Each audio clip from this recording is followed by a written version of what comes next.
A2D Radio, real sports talk radio for the fans, by the fans, no agenda. These guys are the best in the business. Hashtag it. No notes.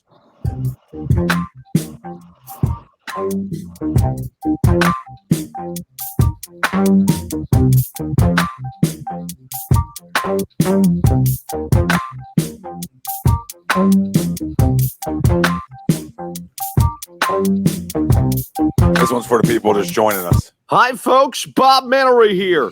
You're listening to A2D Radio, real sports talk radio for the fans, by the fans, no agenda. These guys are the best in the business. Hashtag it. No notes. Reverse. Remix.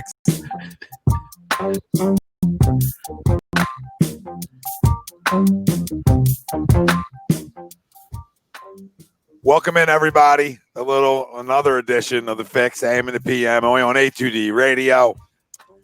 We are brought to you by our doc. Make them yours. That's Dr. Paul Vidal, Specialized Physical Therapy, LLC, Burlington, Cherry Hill, Princeton locations. Find them on the web, specializedphysicaltherapy.com. Tom Arnaud and Ryan Brother, Ralph Dalvecchio, Greg Mockvick, Frank Vespi. Everybody out there joining us during the bye week. Little bye week here. So, we still got plenty to talk about, though. Even though it's a bye week, we did win a football game Sunday night. It still feels weird that we're coming on saying we won a football game Sunday night. You know what I mean? I know it never feels like a loss when you win and you beat the Cowboys, but we didn't play well offensively. So it's like, man, we look ugly, and it's a real ugly win. And sometimes them wins are great. Sometimes them wins spiral you into good things. But a lot's going to be talked about the quarterback tonight. Good, bad, and different. And we're going to get into a lot of that in a few. But we'll go over our Week 9 predictions against the spread. We'll do that like we do every show. Sixers, James Harden rumors. Like it or not. I mean, when you're talking about Ben or Joe, it's a hard no. But if there's another way to get it done, we'll talk about it tonight. Eagles, pros and cons. We'll dive through the roster. Who are some of the pros? Who have been some of the cons? We'll break down what was the Cowboy game on Sunday night.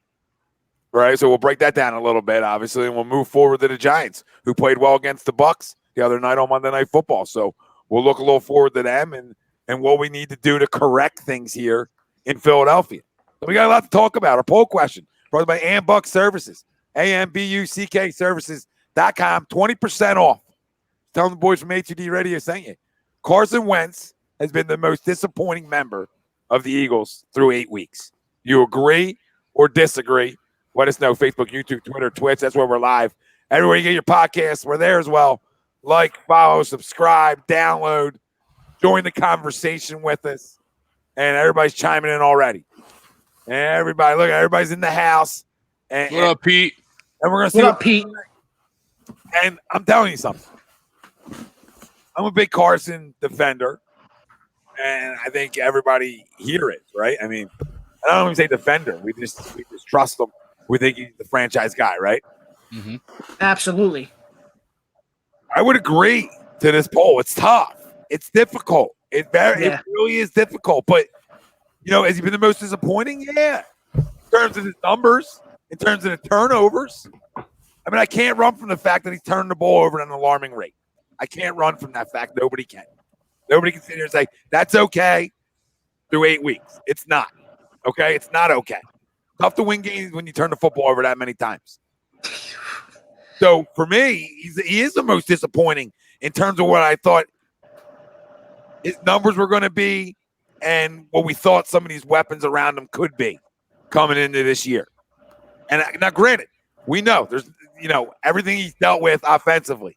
Okay? We're not talking about all that. I can talk about, the most disappointing part is the offensive line. You know what I mean? No, we're talking about a player. You know what I mean? We're talking about player here. So in terms of player, the one player that stands out more than others is always going to be your quarterback. We don't have to like it. That's just the way the National Football League works. And it's not a shot at him because I believe he's our franchise guy. Yep. He has been the most disappointing when you turn the football over that much. Come on. I mean, nobody can run from that. We can be the biggest Carson guys in the world. For us to win a playoff game, etc., you can't turn the football over. So you hope after the bye week, we can get them things cleaned up here moving forward. That Giants game is going to be a good tester to what I think the second half is going to be. If you come out and you play a clean football game, you don't turn the football over, you have a good day, we're going to be feeling a lot better about ourselves, right? Which we were hoping to do Sunday night. It didn't come to fruition offensively.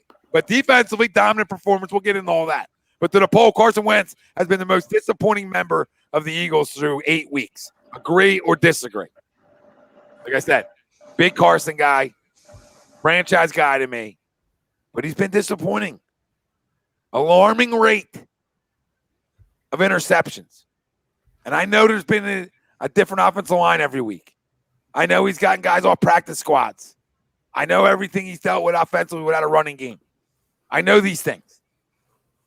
But you can't turn the football over that much and expect to succeed at this level.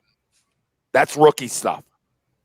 No, absolutely. And I know guys. No, you're absolutely right. You're absolutely right. I know guys go backwards in their careers at times, and they can refine it. Right now, he's going backwards. So we need to see the guy of 2018, 2019, 2017 that didn't turn the football over this much. And that's an excellent comment right there from Todd. I mean, if you look at the stats from Sunday night, it's identical, mirror to mirror, from a guy that's a 7th-round draft pick, from a guy that's a 2nd overall pick in 2016. He has to be better, way better going into the second half. And it's not like, we got cupcakes last year at the end of the year, right, with the 4 teams in the division. Now we basically got the top heavy bottom playoff teams now the last couple weeks of the year.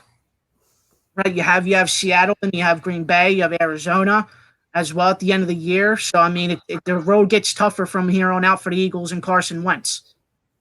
Yeah, it doesn't get easier. No. Yeah. You have a game against the Giants, which isn't an easy game. You have a game against the Giants, which isn't an easy game. So in Cleveland, they can play defense there. So that's not easy, especially on the offense side. No, absolutely not. And then it's a laundry list. Teams that you probably don't want to play if you're spiraling offensively.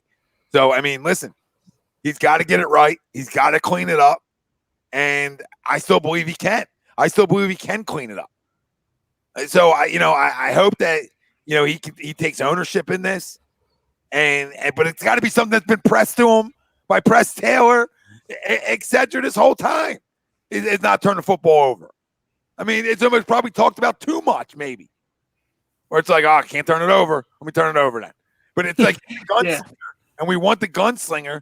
But it's like I go back to the Jalen Reagor ball. Like, why would you throw that ball there? It's double coverage. It's just no need to throw the ball there. You just get it out, throw it away, live another one. And that's another thing that we sat here for multiple weeks throughout the season, and sometimes last year too, where it's year 4, year 5, and you're still making the same mistakes that a rookie would make or a second-year guy would make. And I just think as a whole, as Carson, he's just trying to do a little bit too much, which is understandable because there's really nothing around him, okay? Wide receiver wise, right? You lost to Sean again. I mean, obviously Travis Fulgham is coming into his own, and he seems like he's catching every ball that's thrown to him, which is nice to see. But it just seems like he's just trying to do so much for this football team, and I love him for that. But sometimes you got to, as a quarterback, you got to throw the ball away. Throw the ball away a little bit. You don't have to take that 18-yard lost sack, and now you're 2nd down and 18. Yeah. You put and it's also thinking it also sucks because he puts himself in bad spots as well sometimes too with taking the 20-yard sacks when he could easily thrown the ball away and just restart the down and 2nd down and 10. But now it's 2nd down and 22 because you took the sack. He's too athletic to take bad sacks. Oh, absolutely. I totally agree. Fair. He's like too athletic. Very fair. To take bad sacks. And that's why I expect more. Like, listen, you're going to fumble the ball sometimes. Yeah. Like that's just part of being a gunslinger and trying to make a play on every throw, right? That's going to happen sometimes. Or you're hit from the blind side, right? Like that stuff happens, right? Yeah. Picks are more what I can control. Interceptions are more what I can control. So, I mean, you got to control them. He's done that He's done that throughout his career where he hasn't thrown a lot of interceptions. Now, the fumbles have always been a big part of it. And Huge part. So the disappointing side of Carson Wentz to me has been the interceptions. Big time, big time. Got to eliminate it. So has he been the most disappointing member? Yeah, I agree. I agree because I expect more, especially in the turnover game. And listen, I know he's going to struggle sometimes, but this is like bad. This is alarming. It's like, whoa. You lead the league in turnovers? Can't have that. You know what I mean? But listen, we know the football coach, head football coach needs to do a better job of the game plan. Did not put all this pressure on a guy throwing the different guys every week, right? So there's got to be that side of it too, which we all are going to agree with here. So this isn't a Carson bash, but to the poll, I absolutely agree. Family, you tell us, let us know. We'll read off all the comments, questions here in a second. But I strongly agree. You could tell me like Javon Hargrave or something, but that's not an impactful enough name for me to be disappointing. Like, we know he stinks. You know what I mean? Like, I didn't know what to expect. They paid him like he's good. You know what I mean? Carson, I've watched. We've watched, right? So we've expected a certain standard, at least, if you're on the football field, right? Well, yeah, especially when you give him, $100 million plus to, be that franchise quarterback, and he's still making the same mistakes as a rookie. So it's tough to say. But to the poll, for me, I'm gonna agree as well, Tommy. Like I said before, it's just the mistakes, the bad decisions he's been making for this football team, the not throwing the ball away when he should be throwing the ball away, the costly fumbles as well, the taking the sacks when you don't need to. It's all coming together, and it sucks because we all want the best for Carson Wentz, but when you see it from week in and week in and week in, and it's the same thing over and over and over again.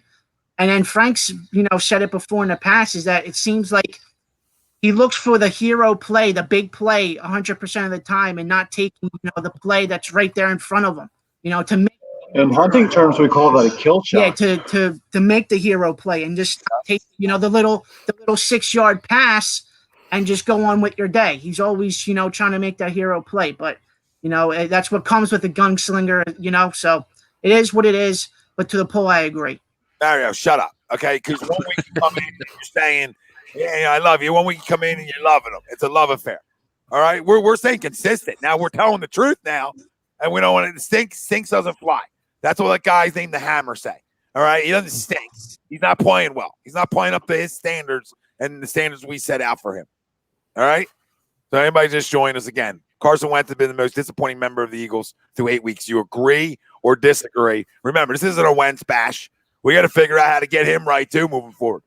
Fumbles are going to happen. Interceptions can't. You tell us if it's not Wentz, who is the most disappointing? Is it Javon Hargrave, etc.? But it can't be a whole collaboration of things. It's got to be like one player. One player. It's one member. Not a group. Not a grouping. One. Well, listen. We judge wins and losses. Quarterbacks get judged off wins and losses. They won a football game the other night. They're 3-4. So they're under 500 or 3-4-1, whatever. You want to add the one. You know what I mean? They're 3-4-1. Okay? So that's underperforming, correct? Absolutely. Yeah, well, against the team in Dallas last Sunday night that was running out a 7th round draft pick, and you were down at halftime to him, correct? So I mean, it's usable right now for this Eagles team to be doing that against a team like that. Well, Ralphie, you look back to Sunday, and obviously in a small sample size, we look at this entire season, obviously, and we can look at his career, as far as big picture. But just talking about Sunday, that performance in itself was inexcusable. I mean, and don't get me wrong, Pederson gets a lot of blame too. But the one thing I would say, because I know a lot of people, and I'm right there, like it's really close to me between Doug and Carson, because Doug's been either a flat out idiot at times. And I get it. We know what he's been working with, and we know the GM that's upstairs in his ear. So we get all that. We talk about that every week. But like we always talk about, and we praise a guy like Carson, especially in the games prior to this past Sunday when he is that gunslinger. He's that playmaker to where he's going to try to make something out of nothing. But when we talk about a veteran, which he is, I mean, he's in his 5th season, and we talk about signs of a smart athlete, signs of a smart football player. All right, what season, Rye? 5. Yeah, correct. Yep. 5. Okay, because the head football coach told me 5 years ago he would master the offense in 5 years. Oh, Just confirm it. Yeah, the West Coast offense, right? The West Coast that takes 5 years to master. It's year 5. So, and it seems like every year since 17, he's gotten worse. So I don't know if there's, I don't know what that means, but that's a great point, Tom. I forgot all about that. You could have looked at it to where the sign of a smart athlete, a smart football player, a leader, which Carson Wentz needs to be because he's the quarterback of this football team, and he's been kind of the constant on offense with all of the ever-changing parts, not only this season, but the last handful of years. It's that you know how to pick your spots. And one of those spots where you don't need to try and be, friggin' a hero is the entire game on Sunday. You could have literally been the definition of a game manager and won the game by 30-plus points. Yeah. And I don't think I'm really exaggerating it. I mean, you could have literally ran the ball to Boston Scott or just thrown random passes to you could have dink and dunk the ball. And honestly, if you would have had one turnover, I'll give you just one because that's a trend. He doesn't come out of there with no turnovers. If you only come out of there with one turnover, you're winning by 25, 30 points easily. Because you're saying comfortable. Yes. And we don't have this conversation on a Wednesday night, so. And like we said, we don't want to, because I know a lot of people, because we sent it around and people were saying like, oh, that's ridiculous. That's what the poll question is. It's not, because we're not looking to bash this guy because we understand that he has had virtually nothing to work with on the offense. We get it. They have not done him any favors. But it's almost odd to me, and I want to ask you guys and the fam at home if you also see this, over the last handful of games where you see, all the offensive weapons that are out and, practice squad players that are in, a game like Sunday, I don't want to hear – he had talent on the field. I get it, guys were just coming back, but you had guys like Dallas Goedert, a first-round talent in their opinion, and Jalen Reagor. You know what I'm saying? You had guys. Boston Scott, he's been playing well. You had Jason Peters back, which could be positive or negative, but it's not like you had nobody around you like you did 3 weeks ago. So it seems like when he has more players around him, he's playing more reckless, which makes zero sense because you would think it would be the other way around. Because play, yes, play every time. And he's getting hurt by it. He's living or dying by the big play, and he's getting hurt by it, and that's why he's football over at the rate he turned it over at. I mean. It's that simple. John, I would agree with you, John, but I can't put injury into disappointment. Like if he played and wasn't good enough, then I'll be hammering him right now. But like when you're dropping passes in the end zone, I'd be hammering him then. You know what I mean? But he hasn't played, so I'll let him lie. I'll let him lie. All on that. Yeah, so I absolutely agree to the poll. It's unfortunate. I get it. I'm not to the point where the hammer or people in the freaking comments are saying that he stinks, and I'm leaving it at that. He's struggling right now, but we've seen this in the past, and we've also seen him get out of the struggle. So if he can do it in past years, I believe that he can make a decent amount of job. I'm not saying he can return to 2017 this season, but I believe that over the next handful of games for the rest of the season, he'll be able to figure it out, go back to basics during this bye week, and be good enough at least to win whatever the hell you want to call this division.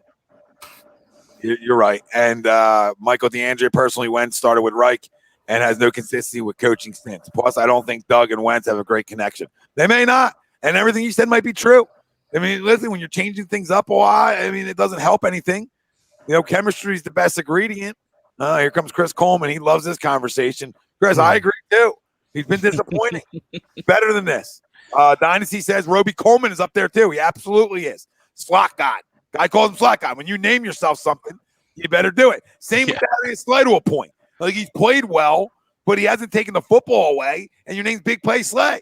Well, where are some of the big plays? Now, granted, it's hard to knock anything our defense did the other night, but still, where are the big plays though? Right? Where are the big ones?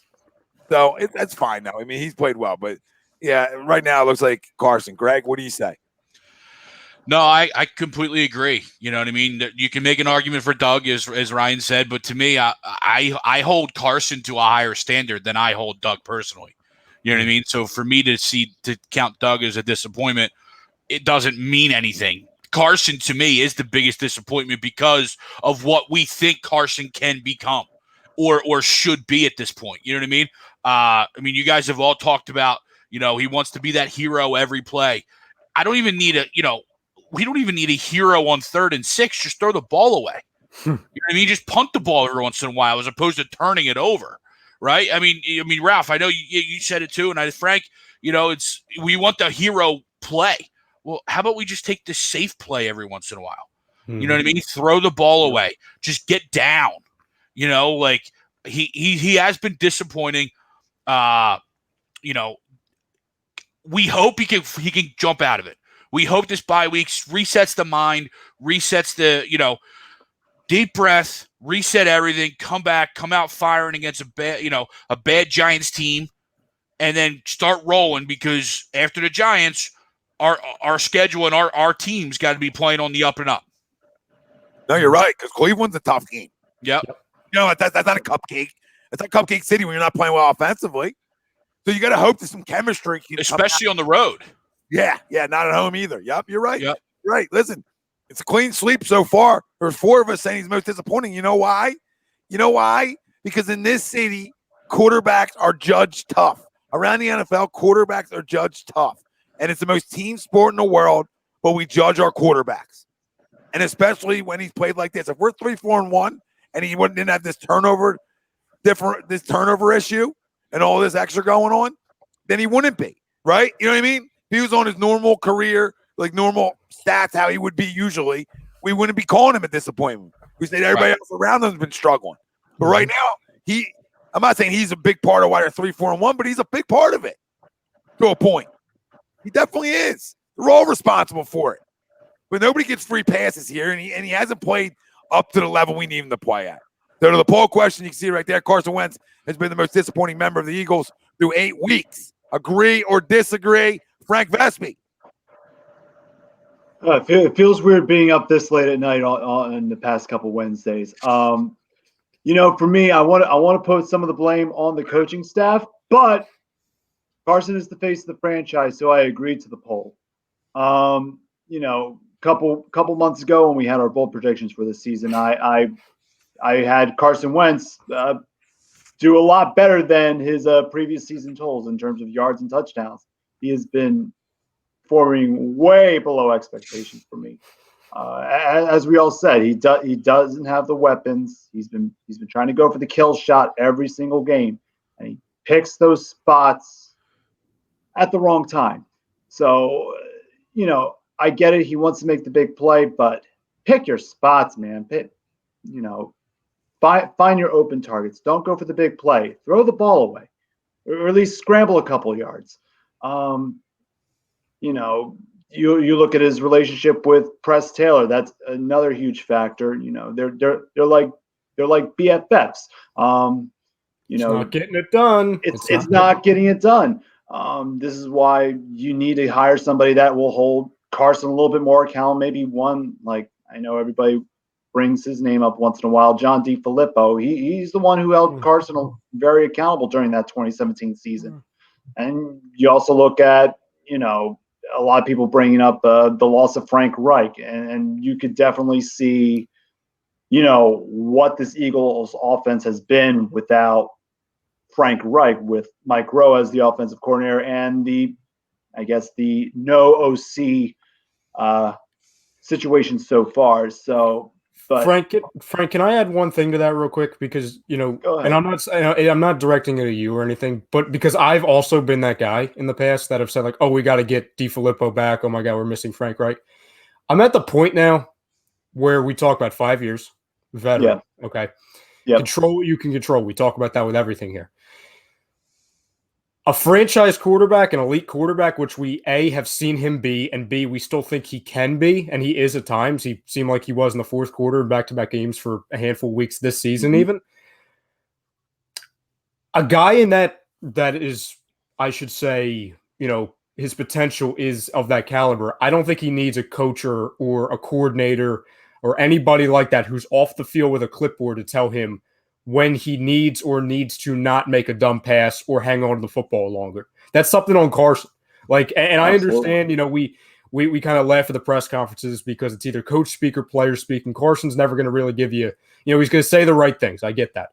But we've been seeing him and hearing him the last how many years come into a presser, even sometimes after a victory, like we saw on Sunday in an ugly victory, and he talks about, hey, I need to be better. Well, eventually, and this goes the same for Doug Pederson, and we've said it with Howie Roseman, we say it with all our teams, you got to stop saying it, you got to do it. Because when you say it enough and you continue to regress and get worse in that area where you say you need to improve, then something's not clicking there. Right. That goes beyond a coach-player relationship. That goes beyond having a wide receiver that, has only played a handful of weeks in the NFL before. That goes beyond it. And I understand it was one play, but there's certain plays in a game or a season to where it just sticks with you. That first fumble against the Dallas Cowboys on Sunday, to where you and I, we all, everybody in the country who's watching through a TV screen knows that Cowboys defender's coming after him, and we're screaming, okay, he's going to throw it, he's going to throw it. He not only doesn't throw it away, he fumbles the football. That might have been one of the worst plays I've seen him make. Yep. Because it goes back to the same thing of, hey, we're trying to make something out of nothing. It's too early in the game for it to really move the needle. It's not like it's 4th and 12, with the final moments of the game where you have to make something. You have to pick your spots against a team that nobody should even be close to in the Dallas Cowboys. Not even just against Dallas Cowboys, every team.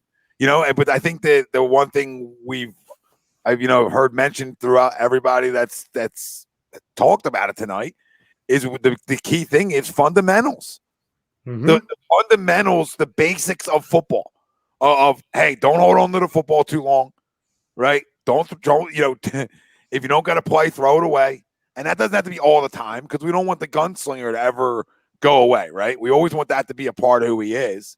But like you said, right? It's pick and choosing your spots with it. It's okay, on a 4th down early on in the game or 3rd down early on in the game, I don't have to make a big play right here if I don't have anything in front of me. Yep. I mean, I can just let it go and say, all right, we're punting. I hate it, but we're going to go back out again because we're going to have another opportunity to get it right, right? And to me, it's like he doesn't feel like he has another down to get it right. He feels like he has the weight of the world on every possession and every throw. And that's what's concerning. Go ahead, Greg. What were you saying? No, I was going to finish your sentence for you because it's very concerning. You know what I mean? It's very concerning because – and you wonder if that comes from the fact that you wasted, or I don't want to say wasted, but you drafted a quarterback in the 2nd round. Now, no one is thinking or comparing that to, he's got to look over his shoulder, because if he was looking over his shoulder, he'd already been out of the game. You know what I mean? But you're right. There's that. It seems like there's that mental block where every throw's got to be perfect. Every throw's got to be a big gain. Every throw's got to be, the exact big play. Like Michael DeAndre said the other couple comments ago about that kill shot play, that interception to John Hightower in the wind. Like, why do you call that knowing that Carson's going to look for that in that scenario? And you're right. You don't want to take that gunslinger away, because part of what makes Carson great is his ability to extend plays at times and then find those guys down the field. But we have to find that happy median of Carson saying, all right, let me just roll out of the pocket, nothing there, throw it away. And then that way, it hopefully maybe sets up something later down the road in the game when he does roll out again. Now everything kind of jailbreaks and frees up for him. Yeah, now how about this, right? Like, if you think that the organization, because they've put so many weapons around him, guys, right? That explosive players that they think, like speed guys all over the place. Do you think that's almost in his head where that 30, 40, 50-yard gain's always there? Instead, if he played with like bigger targets, he would be getting rid of the ball faster. Like, you think there's any correlation of him holding on to the football too long because he's got all these speedsters out there? I think there's got to be, right? Because Howie made an off-season game plan of going to go find speed, right? Everybody now wants to replicate what the Kansas City Chiefs do. This is all sports are a copycat league. So now let's go find all the guys that are speed demons and bring them in. Marquise Goodwin, right? Jalen Reagor, John Hightower, Quez Watkins, all these guys burn. You brought Deshaun back. Why'd we do all that? To give Carson a down the field option. So I think you're spot on there, Tom, where he thinks now everything's got to go down the field. And but now having too many. Okay, go ahead, Greg. No, real quick, and I'm done. To that point, though, another guy that's been disappointing has been Zach Ertz before he got hurt. You're right. Yeah. There's a guy who, when we were missing a lot of guys, was still there, and he disappeared. And again, another guy that you hold high in this organization and on this offense that has lowered his play. And I think because of that, now Carson's maybe forcing himself to take more chances down the field. Ralphie, what were you going to say? No, I was going to say, do you think like just piggybacking off of you, Tommy? I mean, do you think it hurts, having a team like the Eagles just having all that speed on your team and not having a big body receiver out there on the field? It's mostly just speed guys that can just run go routes, and that's pretty much it. Do you think that hurts Carson in some ways? I mean, I know I'm ready, basically saying the same question that you just asked, but I mean. Well, yeah, because look how his play improved when Fulgham became a factor in the offense. You know what I mean? Like Marquis says down here, you played a hell of a game against the Ravens, or at least you fought back, right? You maybe didn't play the whole hell of a game, right? But we fought back.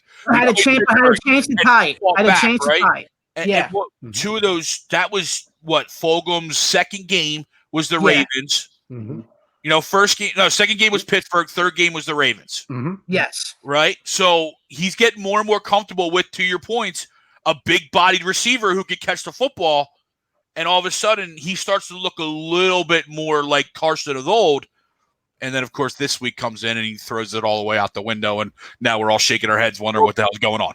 Nothing came back this week. Go ahead, Tommy, my bad. No, real quick, one of his toys.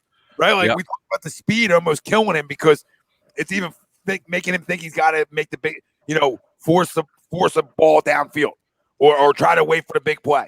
Well, guess what? He got back one of his speed guys this week in Jalen Reagor. So he feels like again, like I got my guy back, and now I can make big plays. Are gonna be all over the field. And I'm not saying, I love that in him, the ability to want to strike somebody, the ability to want to go for a jugular. The ability to always want the big play. But at the quarterback position, you pick and choose your spots.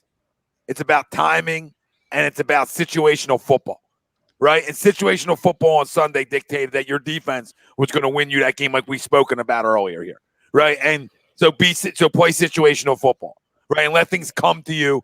He plays his best football when he lets things come to him. Yeah. And that's And when he's out when he's on the move too, he's perfect on the move. I mean, the accuracy, and it's just weird too, because like the accuracy from the pocket from him this year has been insanely bad, right? Missed balls that he's been hitting inside the pocket, and then this year it seems like he can't even throw an accurate ball from inside the pocket, which sucks because it just seems like the regression from him is coming into terms. And the crazy thing is, and we hear this all the time, ever since obviously he got hurt the first time. It's, he's not the same because of his injury. It's because of the injury in 2017 and 2018. See, I don't even equate that to this because, an ACL injury or a back injury is not going to make your decision-making bad. You know what I'm saying? It's all mental. Yeah.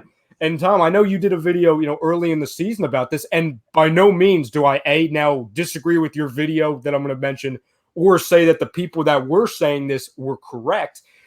I'm not saying that he is this player, but more he's playing like him.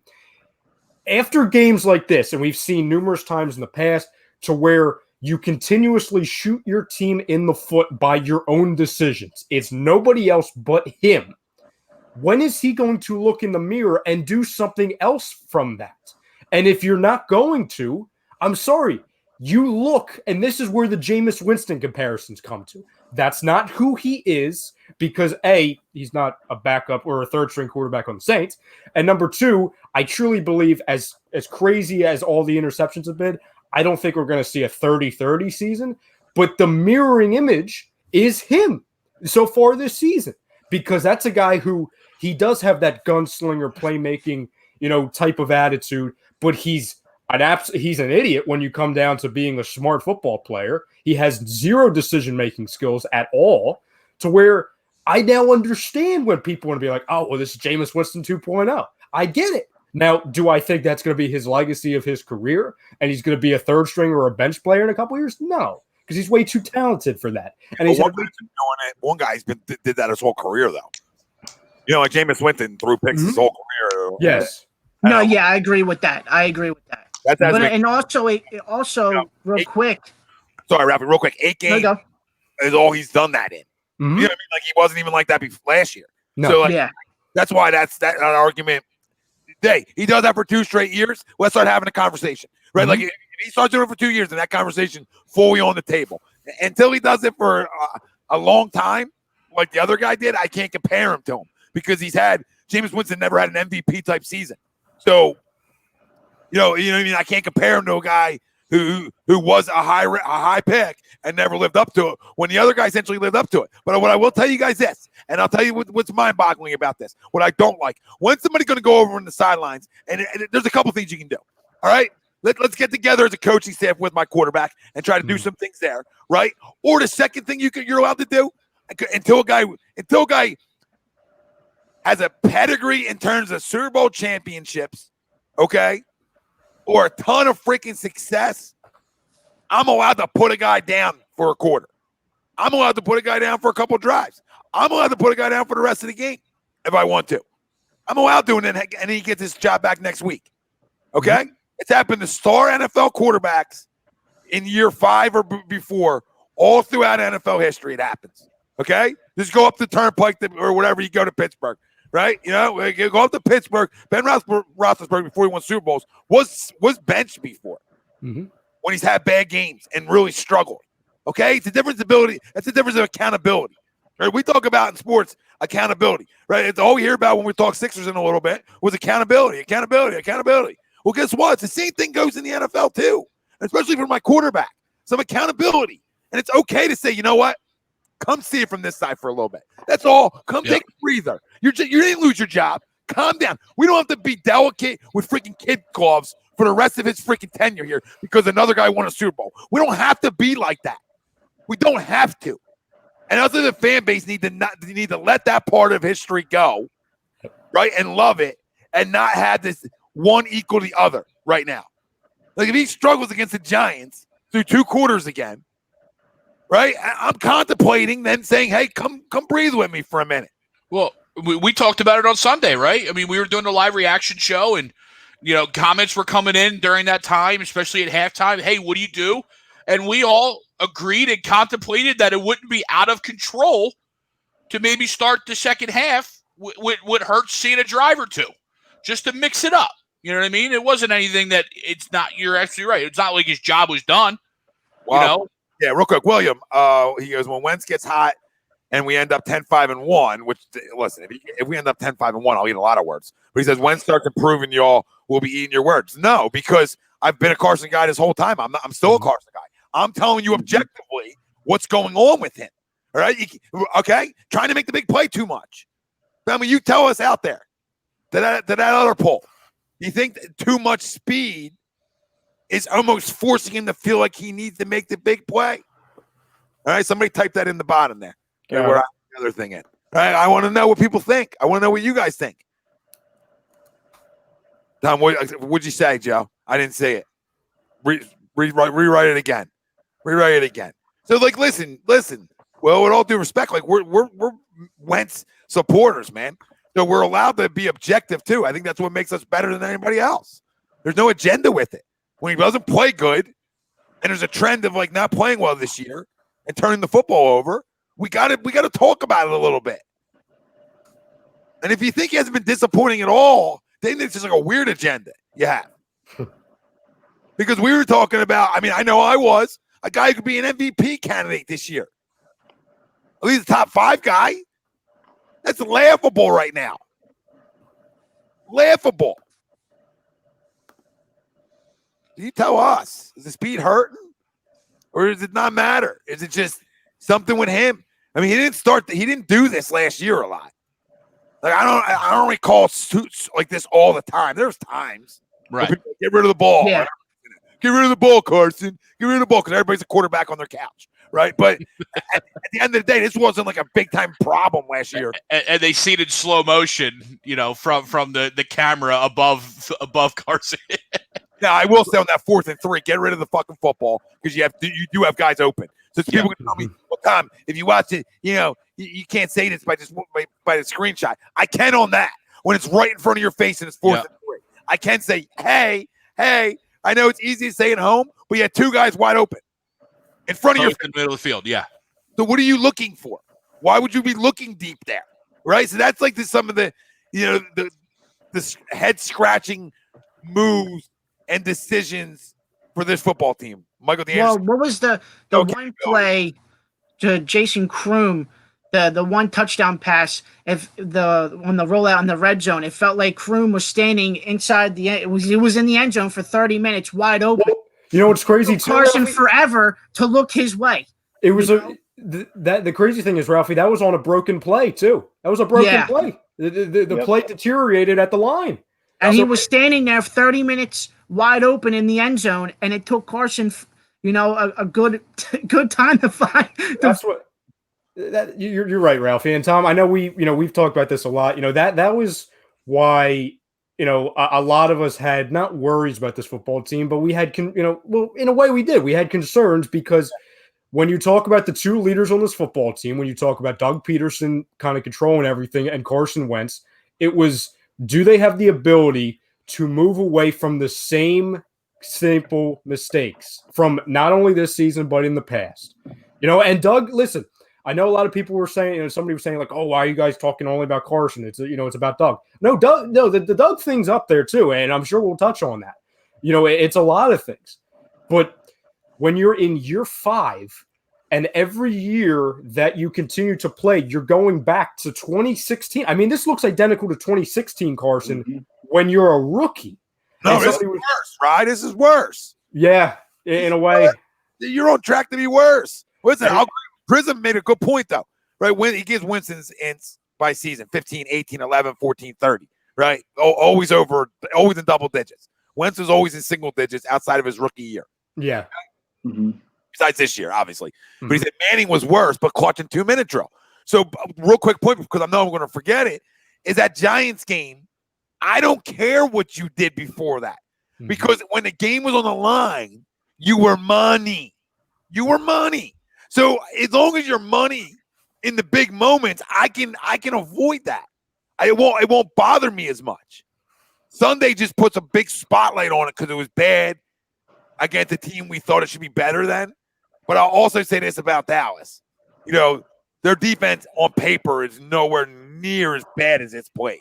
Nowhere near as bad as it's played. And I think they manned up defensively. Not only, I'm not talking about the corners. I'm talking about they manned up internally and tried to put that game on their shoulders, and you got a defensive battle. Now, he did help that process, right? Mm-hmm. So, taking nothing away, I thought Dallas defense came to play for the most part. But guess what? In big spots, though, when he needed to, he made some big throws. So I don't want to take that away from him, right, in the Dallas game. He made some good throws. Yeah. Some good decisions. There was good decisions. He should have had another touchdown, which would have made things look a little better. But Jalen Reagor sort of bobbled that football a little bit when he went up to get it. If he that clean, that's a touchdown. So, that was a great ball when you relook at it again. I know Chuck showed it the other day. You know what I mean? So when you relook at it again, it's even a better ball than you initially even thought it was to begin with. So, I mean, it's there. It's all there. So this is why we can get upset sometimes. Like, nobody's saying he stinks. We're not the idiots out there. We're telling you that it's got to be better, okay? Because you can be better. You've proven us you can be better. You've proven throughout sample size of the game, like, where'd he go? Oh, hey, Cars. Good to have you back. You know what I mean? Yep. TTP, too much speed, he says, in terms of what? I don't think I agree. In terms of, like, going out this offseason and really addressing 40 cats, speed guys, and wanting the big plays. Do you think that's made him sort of force big plays, TTP? That's the question, really. Do you think that internally that makes him think the big play's there all the time? So I don't know. Peyton Manning 40 interceptions, 4 and 5 combined, and then they fired their head coach. Doug will be gone before Wentz, in my opinion. Yeah, I mean, no, because he had a really big comment a couple comments ago too. I think might tie into it. What up, Lord? Sorry, real quick. Go to once we get this. What up, Lord? What's up, Lord? Kyle says boys are buzzing. What's up, brother? One Way John says, Coach John, what's up? What's up, Johnny? And go ahead, right? Pull the other one up. Let's see. He doesn't trust his O-line. He hasn't played with the same set of receiving core all season. No continuity. However, Doug is soft serve ice cream soft.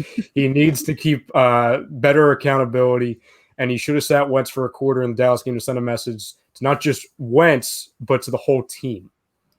Yeah. Like, listen, if I'm a defensive guy and I'm getting paid a lot of money, a.k.a. Javon Hargrave, and I go on milk cartons, I got to say, ooh, am I going to get – my quarterback just got put down for a little bit. Yeah. And it doesn't mean you lose your job. That's not what that means. It's in all sports. You ain't getting it done on – listen, we play one game a week. We don't play 7 days a week like baseball. We play 1 day a week. So for that Sunday, Monday, Thursday, etc., and you're not on your A game, and you're not seeing the field well enough, whatever the case may be, it's okay to say, you know what? Let's see if the other guy can put a drive together. If he can't, I go right back to you, unless you're a mental midget. And because at the end of the day, it's about winning football games. Yeah, I'm not in it for patty cake. I'm not in this to make your feelings feel good. I'm in to win games. So at the end of the day, if I like any position in pro sports, man, you're having a rough one. Come breathe for a minute. And that could be for a drive, guys. Yeah. You can just let Jalen Hurts go play, have a drive, and just let Carson breathe. Okay? Like sometimes like the reliever's not finding the strike zone. All right, you go get the other guy. Yeah. Right? But guess what? You go right back to your dog the next night if he's your dog. And they talk, baseball coaches talk about it all the time. Just got to get him back on the horse, right? Just one of those days. And go ahead, Ryan. No, I was just going to say with that comment that was up, Common was saying, I feel like him losing Ertz, was a big part of it. And also him not having Jeffrey. I don't want to put blanket statements on anything because I know it's just a tough stretch. It's if he needs Zach Ertz and Alshon, who hasn't been right in 3 years, to be a serviceable quarterback and a guy that can make good decisions, he's not the guy. I'm sorry. Yeah, I can't fully agree with you on that though. Because one guy flat out freaking quit on him this year. Well, his go-to guy, that matters in a year where there's no freaking offseason. That matters. And he's got a bunch of guys he's never played with before. That absolutely matters this year. That's not an excuse. That's a fact. So when your go-to guy is a flat-out mutt this year, a flat-out football team, go ahead, Frank. And especially your go-to guy really wants an extension and possibly retire as an Eagle, and he's on a milk carton. So I definitely agree with that. Yeah, I think it affects him. Like at the quarterback position, it's so much about trust, right? And you can see he's gaining that trust with Fulgham quick. His trust with Ertz is uncanny. Like there's not many guys around the National Football League that have the relationships like he does with Zach Ertz in terms of getting him the football. There's really not many. So the only thing that would stop that is if your tight end quit. And that's what we witnessed through the times he did play, right? Where he doesn't trust him to get him the football, so he hurt him. He absolutely hurt him, and not having Zach Ertz absolutely hurts. It does hurt. I don't care if he's playing like a mutt or not. It hurts. Zach Ertz is the guy who gets open in this league, right? You can't have enough guys who get open. I'm not going to discredit Zach Ertz anymore. I'm not going to discredit what kind of tight end he can be in this league. He's a top 5 tight end in football. He just gets open. I don't care about Yak. I don't give a shit about the rest. But I care about the way he's acted this year for sure. For sure. And that's concerning. But I do feel it's hurt, though, as well. But that's when I come out and want to catch 110 again. You know what I mean? That's when I want to come out and catch 200 freaking balls on you. That's what I want to do. I want to come out and catch 250. Every ball's to me. Let's go. But guess what? We see a different side of him. But it absolutely affects your timing and the guys you trust. He's stuck with a bunch of guys. Listen, Travis Fulgham played well. But how much of that is a little bit on Carson, too? It's a combo to have trust to go to you. I think getting Jalen back's huge because I think they got a little something together, right? We feel that a little bit, don't we? Yep. He doesn't Yeah, have you would hope so. You would that they have some connection. he does Because with it seems Dallas. like He does what with happened? He does with Dallas. Got her. No, he does. He does. So you circle what he has. Like the rest is like, oh man. I mean, he's got a little bit with Hightower. Ward drops a huge ball on Sunday night. Nobody will talk about that. That's a ball. That's a 5-yard slant in your hands. That's a great pass. Yeah, dropped it. Yeah. I'm just saying it's a perfect ball. Catch the damn ball. Yep. You know what's something, Tom, and maybe again he's a rookie, and I'm not saying the guy stinks or anything clearly because he was Mr. If you could play on a blue field, you can play with anybody type thing with John Hightower. But it seems to me that if you want to talk about a guy who they don't have any chemistry with, it's Carson and Hightower, because you've seen so many of the times where he's thrown to Hightower, that's where the mistakes have come. You know what I'm saying? To where, and I get it, it's a rookie wide receiver with no camp and no preseason. I get it. And really, should Hightower be getting as much playing time as he is right now? No. But when you look at Deshaun and Alshon and obviously, the guy who opted out, I forget his name. Goodwin. Goodwin, when you have those guys that are around, it's going to elevate a guy like Hightower. But you're right. You're right on the Zach Ertz thing. My point was, and obviously Common wasn't saying it, so I misinterpreted what he was saying. It's that we've talked about for years with Zach Ertz to where, we can never get rid of a guy like Zach Ertz because Carson needs him. I just hope, and clearly not because the relationship with him and Howie's not good. I'm just always the guy that says, hey, we don't need Zach Ertz to be in the building for every game for the rest of his career for Carson to make good decisions. You know what I'm saying? I don't want to, because while he's the safety blanket for Wentz, I just don't want it to turn around to where it's actually a handcuff to where you've had Zach Ertz for the first 4 or 5 years of your career, and then you remove him, and Carson's like a lost puppy. You know what I'm saying? No, it's like that for this year. Gotcha. Because this year you didn't have anything in the offseason. You have a lot of new weapons. So you guys not on the football field like Miles Sanders. So you have a lot of different pieces in a way. Who's been in and out of the lineup constantly this whole entire year. And then the other side no of that, good for your quarterback. Yeah, and the other side of that, you're also missing your other two vets in Alshon and Deshaun. Yeah. You know what I mean? So with no offseason, as Tom said, you had a whole bunch of young rookie weapons to try and build that rapport with when, one of your veterans guys is on a milk carton and two of them are half dead.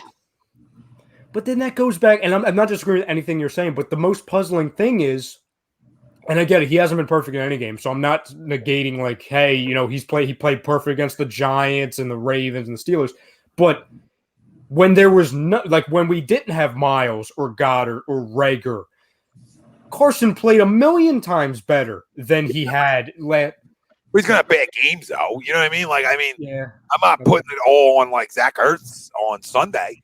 No. The overall effect of it definitely matters because if you look around the NFL and look at what teams are playing well, look at what offenses are playing well. They're mostly offenses that have been around each other. It's all continuity with everything. Yeah. Yeah, And when you have wide receivers that are in and out of the lineup every single week, it seems like every single week there's a new wide receiver that's activated to the 53 on Sunday. Or a new lineman. Or a new lineman too, Ralph. Yeah, or a new lineman. So there's another thing with chemistry right there. Like you're not going to build chemistry in 1 week with practice. It's going to take time. Talk about practice. You talk about practice. Yeah. It does take time. It does take time to gain chemistry. Yeah, it does. But you can't build that chemistry when you have 7 different wide receivers in and out of the lineup every single week. So you can't build chemistry like that. There's no shot you can do that. No, I thought that up until Sunday, I thought he's done a tremendous job of what he's had. Yep. You know what I mean? I thought he's done a tremendous job of what he's had up until Sunday. Sunday was a disappointing game for me, and it's left a little bit of a taste I don't like in my mouth, but that can easily be changed, right? But right now, that taste in my mouth is a little sour right now. And I'm not like sour on Carson. I'm sour on what I watched. I really am. But I'm not going to say I'm down on him. He's got to be benched. But if he plays like this for 2 quarters I'm going to ask you guys this. when they come back, right? If his first half is ugly like it was in Dallas, then you got to do something at halftime, Tommy. well, what are you doing? What are you doing? How long? You know what I mean? The question is how long? For a quarter, a series, a half, what? I would do kind of what we were talking about, it was this past week, to where I would then go to what Doug Pederson has been talking about a lot in the media and in meetings. I would introduce one of these Jalen Hurts drives, because it's funny, because everything's about, in the media, with Doug, like talking his way out of stuff and Howie and all of them, to where you could put Jalen Hurts in for a drive and then put Carson back in. And then when he's asked, hey, did you bench? He'll be like, no, it's a Jalen Hurts series. We've been talking about doing this for the past, 3 months. You're saying, what I'm saying? Yes, you're saying almost like it's like it was a backdoor cover. Yeah. Yes. Like, oh no, we weren't.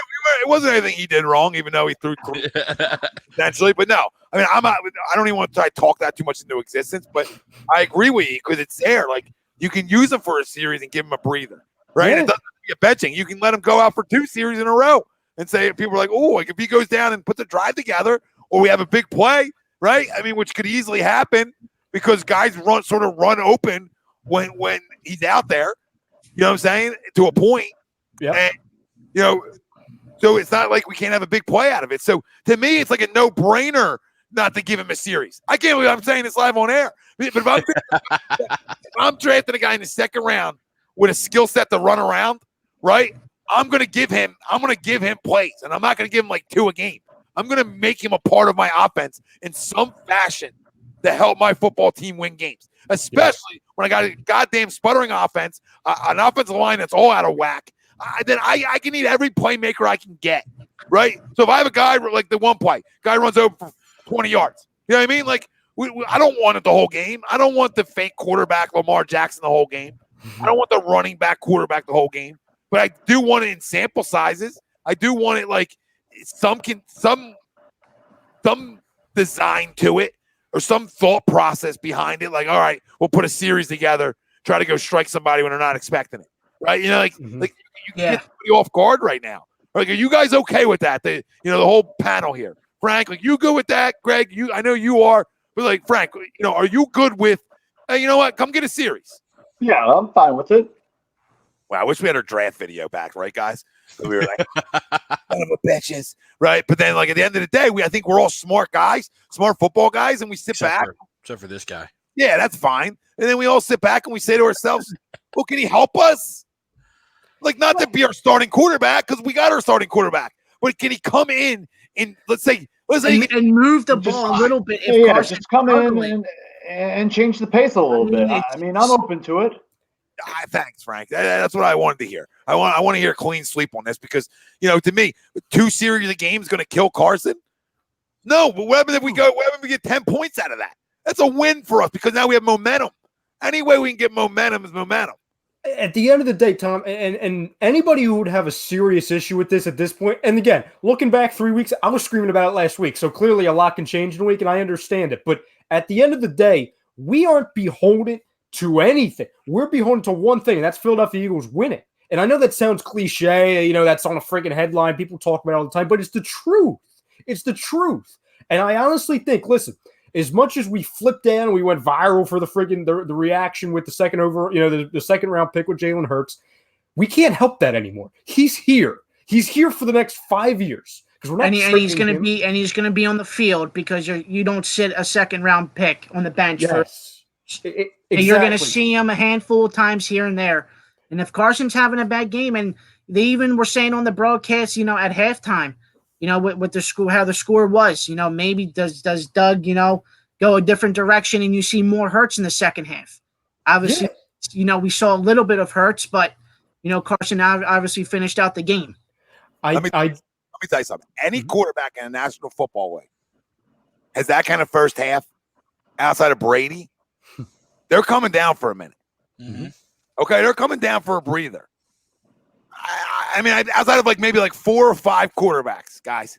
You know what I mean? Outside of maybe a handful of quarterbacks in the National Football League have the, even in New Orleans, right? If Breeze is struggling a little bit, they they quietly do it. They quietly run a couple plays. You know what I mean? For Hill. Taysom Hill. For Hill, yeah. For Taysom Hill, yeah. Sneak it across the table on you, like you know what I mean? It's like they feed the food to the dog. They sneak it under the table like nobody saw it, but they you know what I mean? They do it. Now, not everybody does it. You know what I mean? Like there's some guys like Lamar's going to get a long leash if he struggles because he's a former MVP, even though we can feel whatever we want to feel about him as a quarterback, right? But you know what I mean? So like, but if I can get that kind of impact, even a little bit. From Jalen Hurts, like a tiny bit of that kind of impact of a big play, right? Yeah. If that's like a 50-yard run. Yeah, John. You know why, John? Because it's gadget. Because it's a gadget drive. That's why, John. That's why. It's a gadget drive. That's not a real drive. That's not an NFL drive to me. That's gadget 10 points, and I'll take a freaking gadget 10 points. Obviously, I'm just making a point. Then no, I'm not gonna. I'm gonna come breathe. And you know what? And we go back to it before. Transfer. Sorry, right? What are you gonna transfer? What are you gonna transfer out, Jalen? Mm-hmm. What are you gonna transfer? You gotta know where to transfer to, babe. To that point, Sweeps chimes in. He says he could come in and play slot receiver. F him. Dude can't throw past 20 yards. It's only a topic because 11 is gurgling circus cocks this season. Clean up your shit, 11, and go show the league what the F you can do. Yeah, and we all agree with that on this panel. Like I said it, like it's a gadget. It would be a gadget 10 points. You hope he breaks a run for 40. You know what I mean? You hope maybe he finds somebody wide open for like 10 yards over on a slant, right? And a guy goes to the house. But over longevity, it won't work consistently, right? Mm-hmm. But it will. Yeah. You drafted him. You made this bet. If done right, it can work. And the closest thing we've seen that being extremely effective, you got to go back a couple of years to San Fran, where you had Alex Smith. He was the QB1. And then you had a set of plays for Colin Kaepernick, and it was effective. So if that issue keeps going on, I would not mind having Hurts out for a drive and having his set of plays for and no, I was just going to say, and people were saying, oh, well, would that get to Carson? Well, number one, it's more things that we can figure out because as crazy as it sounds, we're still trying to figure out who Carson Wentz is because we look at it every year of his career. It's either sucked or been great. Like it's every year has been a different guy and it's not just his fault. It's a multitude of reasons to where if you have one of these gadget drives, which again, Tom didn't create, Ralph didn't create, Greg didn't create, I didn't create, Frank didn't create. This is something that the coach has been talking about ever since we drafted him. Clearly they have a plan. I would much rather you, if the offense isn't working, and again, we're going to extreme scenarios, but that's what happens in this situation, especially with all the moving pieces.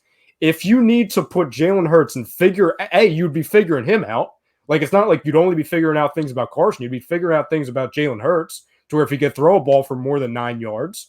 2, you could see how the offense responds to the quick change. Also, to your point, Tom, from earlier, it would definitely show a sign, and almost, kind of a signal to your defense saying, hey, there's accountability all over this football team. Even the guy who we just paid $100 million, maybe that would even, I don't know, send a little signal to Fletcher Cox, even though he had a good game on Sunday. I really look at it to where we're beyond the hurt feelings part of it, okay?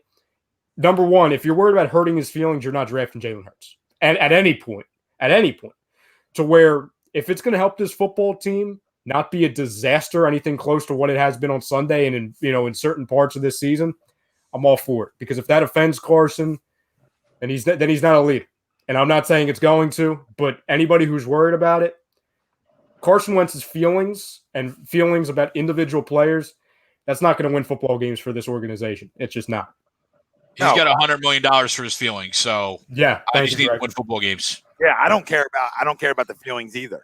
But I do believe, listen, if your offense is scoring 28 points a game and your turnovers are at a minimum, then it's like the conversation doesn't get brought up.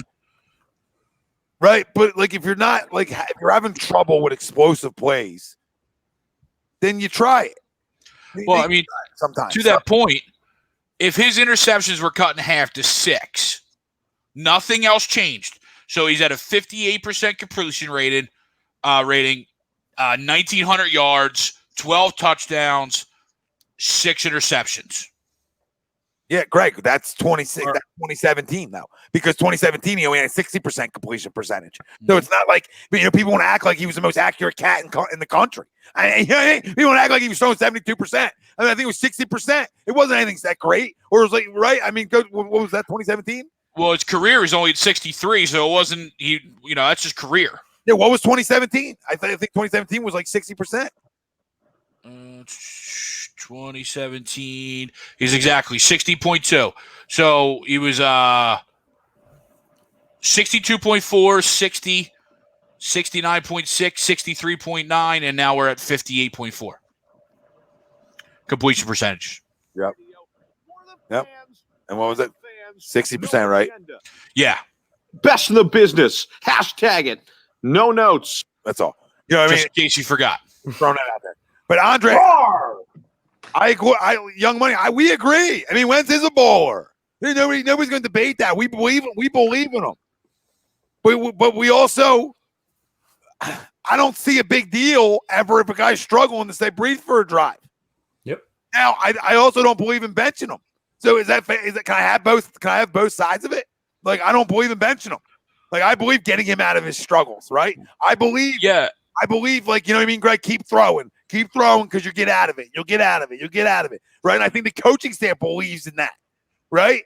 But I also believe in the other side. And if you want to take accountability out, take it all out. I just believe in the other side where, oh, you know what? Can I make a play? Can I make a play? Can I get my offense going in some fashion? John says, you guys talk about giving a guy continuity with his line wide receiver, but you don't want him to do him like a hockey player and line change shit. He either is guy or isn't. No, it's saying, hey, for a play, right? For a play or two, can I? I mean, for a driver now, this is how I saw something. He's looking around.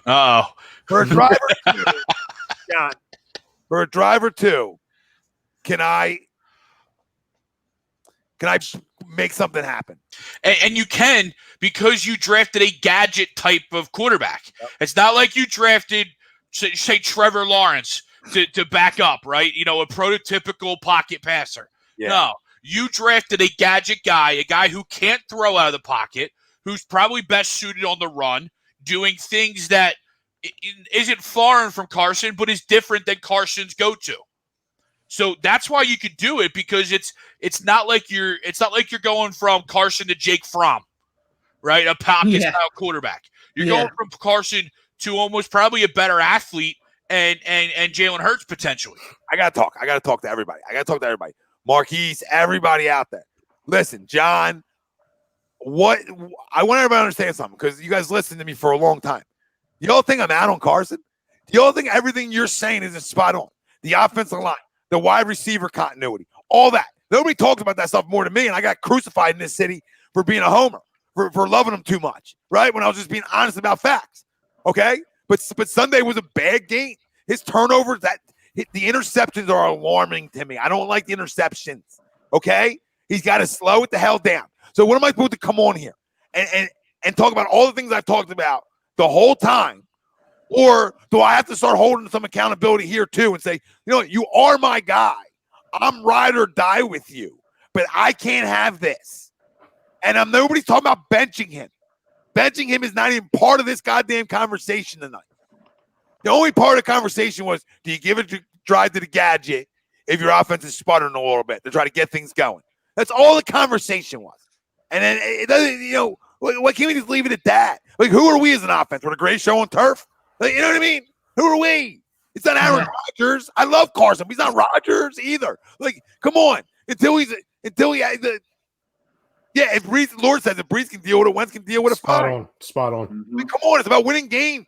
Don't you want to just go to the locker room and say, yeah, man, that's another dub for us, baby. We're a good football team. Yeah, that's my brother over there. You know what I mean? And Marcus, we take all those guys you listed as number one receiver. I know we were all screaming for Diggs this all season. You know what I mean? Greg, wouldn't it be a breath of fresh air? Jalen, I'm just saying, one game Jalen makes some plays, and Carson's like, that's my man over there. Yeah, he saved my ass. No, not even that. Like, he just helped their offense out a bunch. Yeah. He helped their offense out a bunch today. Like, and And what would that show? What does that show to not only your team, but it shows to us? It shows accountability in this organization, something that we haven't seen in years. We've seen what? Blind loyalty and idiotic mistakes. Doug Pederson's been saying the last 4 weeks that, hey, this team as a whole has shot ourselves in the foot. Well, you know how to fix that? It's not calling the team in on a Wednesday during a bye week to look at tape. It's showing accountability. It's trying something new and even going to the top of your organization as far as players and your quarterback and saying, listen, we get it. We're not abandoning you. There's no lack of trust in you, but we're gonna see other options. And again, I cannot say it enough. The way you say that sounds bad. You don't even got to say it that deep. You're just saying, you say, hey, we're just giving a drive. That's all. Yeah, sure. Back out there. We're just going to give a drive. I mean, you don't got to explain yourself. You don't got to explain yourself any more than that. So Sweeps chimes in. He says, John, I think he's talking about John Coyle, has a closer in baseball ever lost his job for a couple of weeks, a month, and then gets himself right back and gets his stuff right and his stuff electric again. And what do you know? He's back in the closer. It happens. Superstitions occur in sports. Yeah, like sometimes, and we're not even as far as that, right? In the conversation. Substitutions, sorry, not superstitions. Substitutions happen for a minute. And it's nothing he did wrong. Now listen, to segue away from Carson a little bit. You know, we do want to talk some pros and cons, but we do want to get into some basketball talk here in a few as well. So that's going to come right up. But what we're going to do is we're going to run through some names. All right, and you tell me, has he been a pro for this team or a con for this team? That's how we're going to do this. We're going to do this simple, right? Has he helped this team or has he hurt this team? Real simple, right, boys? Easy enough for everybody? Yep. All right. So we're going to stay away from our quarterbacks for right now. All right, but we're going to start on the defense side of the football. Avonte Maddox, pro or con? Con. Wait, the outside, and I don't think he's good enough on the outside. He stinks. On the outside, he's terrible. Frank? I said con. Con? Ralphie? Yeah, con. Yep. That was a clean sleep, right? All right. So fair. I mean, listen, he's an inside guy at best in this league. Rodney McLeod, pro. I mean, pro, absolutely. Dude, the dude is all over the field. Every day, his name is getting called, and I love it to see because there's a couple of people here that said that we should never resigned him, and he couldn't play and stuff like that. But pretty crazy, huh? Yeah. And what did I say about him, Ralphie? When Rodney McLeod plays his best defense, so do we. Right? Yep. A lot of people said that here too. A lot of smart people. Jalen Mills. Is there a guy you want to give like the middle grade for? Like neither. Can we go in the middle? Like hasn't killed us. Hasn't been a pro, but hasn't killed us. Like I'll tell you what, he's a pro finger wagger when there's nothing to do. Is that a wanger? Wagger. Yeah, whatever. Finger wagger.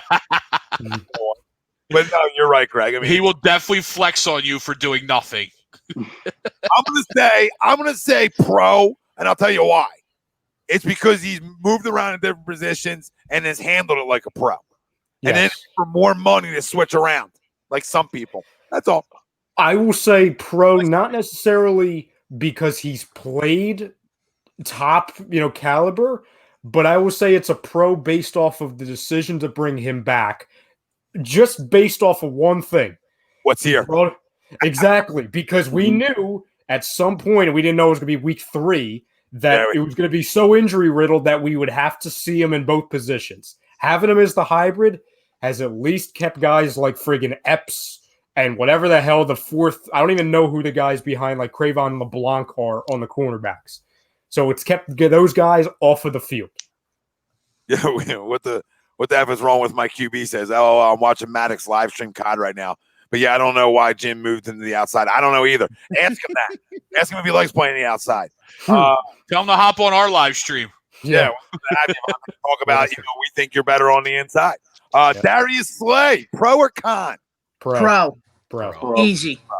Pro. I will say this one thing too. Oh, go ahead, Greg. I'm sorry. No, I was just gonna say, Tom. To Tommy's point earlier, he hasn't really brought the big plays. No, but he's easily been our best secondary. But he's been shutting down. He's been shutting down everybody. I mean, Yeah. absolutely everybody. He's been a one-on-one.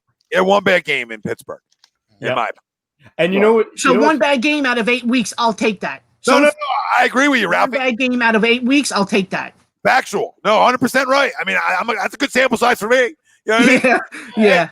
Two bad Yeah, games. and in all of his matchups so far, I just looked this up. He held probably the most receiving yards, 47 yards to Marquise Brown so far this season. Yeah, you got 28s against. I mean, you look at the wide receivers he Yeah. went up against. It's McLaurin, 28 yards was given up. The combination of Robert Woods and Cooper Kupp, he only gave up 18, and that's crazy because that offense was. It seemed like they had 700 offensive yards in that game. I felt like he gave up 80 in that game, easy. But go ahead. Yeah. Tyler Boyd and AJ Green, a combined of only 31 yards, not bad, and that was a freaking overtime tie. So it was an extra quarter. Kittle and Deebo Samuel, 21 yards. Juju and Claypool, his worst game, at least on paper, or not on paper, but just eye test wise, was only 37. Yeah, I felt like that feels weird. Yeah. Marquise Brown, 47, and then Slayton and Shepard, 25. You know what else he's shown too is a toughness. You know what I mean? He's one of those guys that he's been banged up a couple plays, but he's eager and willing to get back in and play if he's available. And he's always on the screen too. When it comes up to one-on-one tackles, he's always right there. He's always on your TV screen making the tackles, which I love. Not credit. He does like to get his beak wet. You know how I feel about my, and their beaks getting a little wet. So yes, pro to everybody. Here's one for the people out there. It's one Davion Taylor, and I'm going to say Con. You know what I'm going to say? Con. Who? I'm just going to say, I'm going to say Con. You know why? I'm going to bring him up, and I'm going to say Con.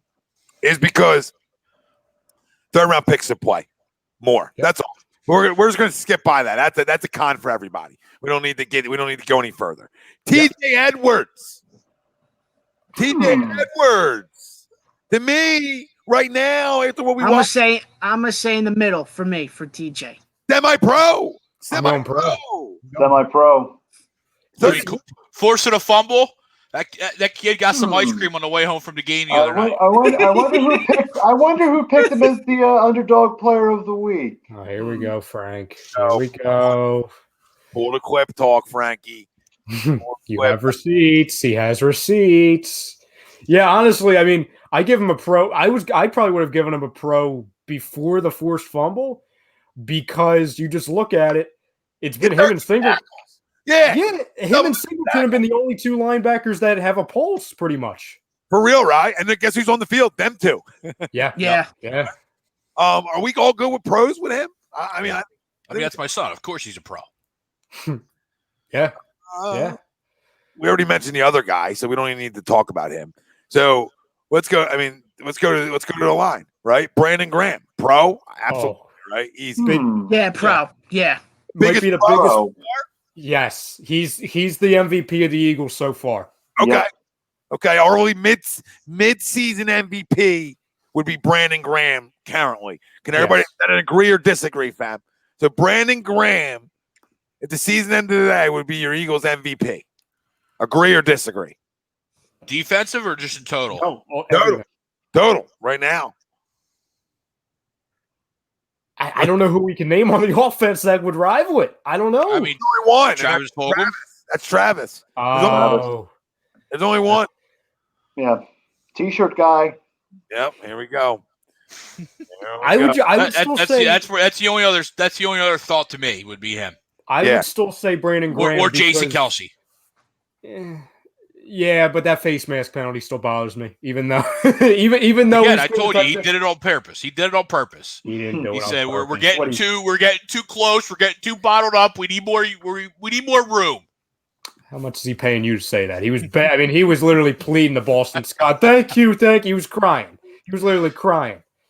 Fletcher Cox, guys. Fletcher Cox. Oh man. He played sometimes well. This season He played well on Sunday. He has, but sometimes this season it's just been where are you, man? Yeah, he's a con. I mean, that guy with 2.5 sacks. Right? Yeah. Through 8 weeks of football. With that defensive line, well, I mean, we thought that defensive line would be a little bit better because he's not going to get double teamed anymore because you have all those guys up front now, and he still only has 2.5 sacks through 8 weeks of football. Ralphie, Man, it's tough. It's tough, but I'm gonna go. Go ahead, Rye. I was just gonna say, to make it a little easier, because it's tough because he's played a little bit better. We did the same thing. We went through like what Darius Slay's going up against. Talk about the offensive lines that Fletcher Cox is going up against. Washington football team week 1. Horrible offensive line. We can all agree with that, okay? Yeah. 2, Rams. They're not a bad offensive line, but they're nowhere near what they were in the past. And they were banged up that week to where that's a gettable offensive line. Bengals week 3, putrid offensive line. Okay. Week 4, okay. That was yeah. Oh, sorry. You just want to hear something as you continue this? Just put this in your head. From the combinations of Malik Jackson, Fletcher Cox, and Javon Hargrave, they have combined 4.5 sacks through 8 weeks. Is that acceptable? No, that's a lot of money up front. Not for that It's money. not getting the job done. Out of those 3 guys, that's a lot of money up front. You have 4.5. 4.5 sacks. 1.5. All the money. One of them should have 4.5. Yep. Yeah, one single player should be having 4.5 sacks right now, and it's a combined. It's not the one player. Tell me what they open up on the outside, okay? Outside guys get home because outside guys get home. That's how that works, okay, in this league, right? Inside guys help inside guys. Now, I will say one thing. They did a better job with the run this week up front, but to me, they're all cons. I mean, the inside guys have all been cons to me. They haven't been pros like we expected them to be through 8 weeks. That can change. But right now, the inside guys, our D tackles, have been cons. This year. Come on, I don't agree. And TDP, he is when he comes to play. The funny thing is that motor don't run like Darnold motor. You know what I mean? Or Aaron Donald. You know what I mean? That motor doesn't run the same. But when he comes to play, he dominates. But guess what? These numbers between them 3 are unacceptable, which makes them all cons. Their sack numbers alone. You can tell me sack numbers don't matter. For tackles, they sure as hell do. Because you can now listen, if they've been disruptive, I think they have to a point. You know what I mean? At least Malik and Fletcher have. Javon's milk cartoned it. So if I combine them all and then their sack totals and their tackle totals, nobody's having a good year. None of them are. Fletcher has 14 solo tackles. It's kind of like pick your. Is that okay, guys? Is that good? Like, No. And we sat here multiple times. Not when you're supposed to stuff the run. Yeah. And we sat here multiple times saying, man, we just need another guy for Fletcher Cox in the inside so we can, get some breathing room and not get double teamed. And then we did that this offseason where we got Hargrave. We brought in another guy. Then we brought in Malik Jackson, obviously was hurt last year. And you sit here in this offseason, you're like, wow, okay, we got 2 guys up front now that's going to give Fletcher Cox some breathing room. He won't be getting double teamed 90% of the time when he's out there. And he's still not producing. He's still Mark Carton's halfway through the games, the majority of the games, and it's hard to see. It's really hard to see because just how much money he's getting paid. Yeah, and Ralphie Donald has 9 sacks, I believe. That's insane. 9 sacks. But listen, 15 solo tackles. So if you compare that, like that's a hard stat at D tackle. Is that right? With the QB hits, 4, 1, 3, 2, 3, 1, 1. And then he had none. He had actually none last week in terms of QB hits. But you know what I mean? It's a guy who usually has a ton of them. So I'll take the 9 sacks from my defensive tackle over what Fletcher Cox has right now. Let's compare Fletcher Cox QB hits.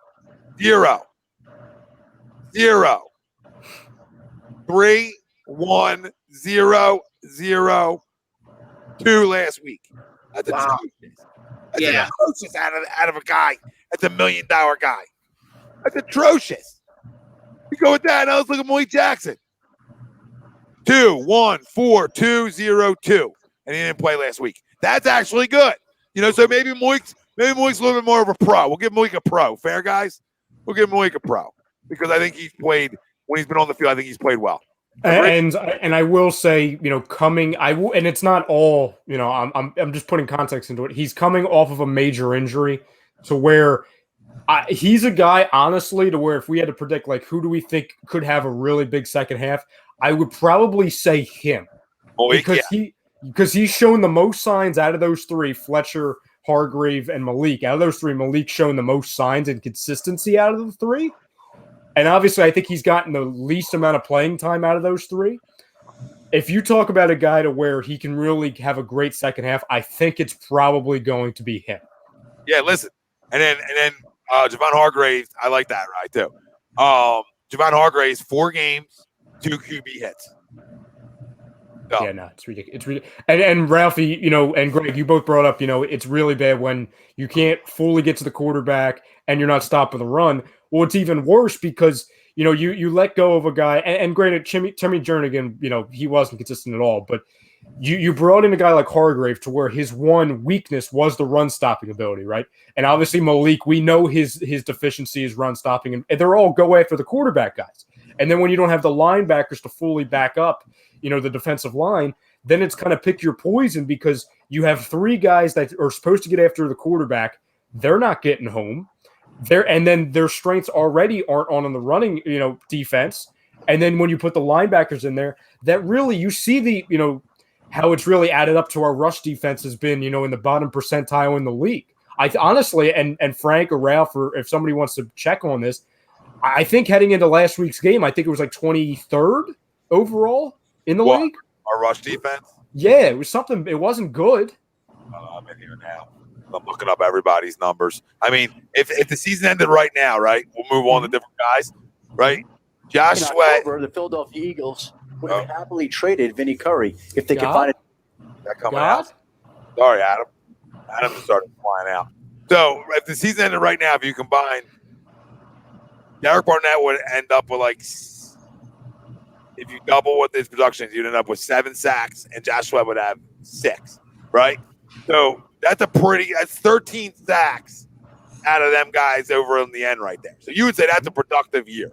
You combine them numbers. Yep. So they've been doing a good job. What would you give Derek Barnett right now, a pro or a con this year, guys? He's right there with he's in the Jalen Mills category for me. I would give him right in the middle for Derek Barnett. He's still not consistent enough for me. No, you're absolutely right, and that's where I'm middle to con because of the consistency. You're a 1st-round pick. You're no longer a rookie. You're making, on a cap strap team, you're making a lot of money, $10 million. I need more consistency out of you. Now, Josh Sweat is kind of the equal because, Tom, you said the numbers are very similar, but Josh Sweat is a 4th or 5th round pick playing inconsistent at times like a 4th or 5th round pick. True. Yeah.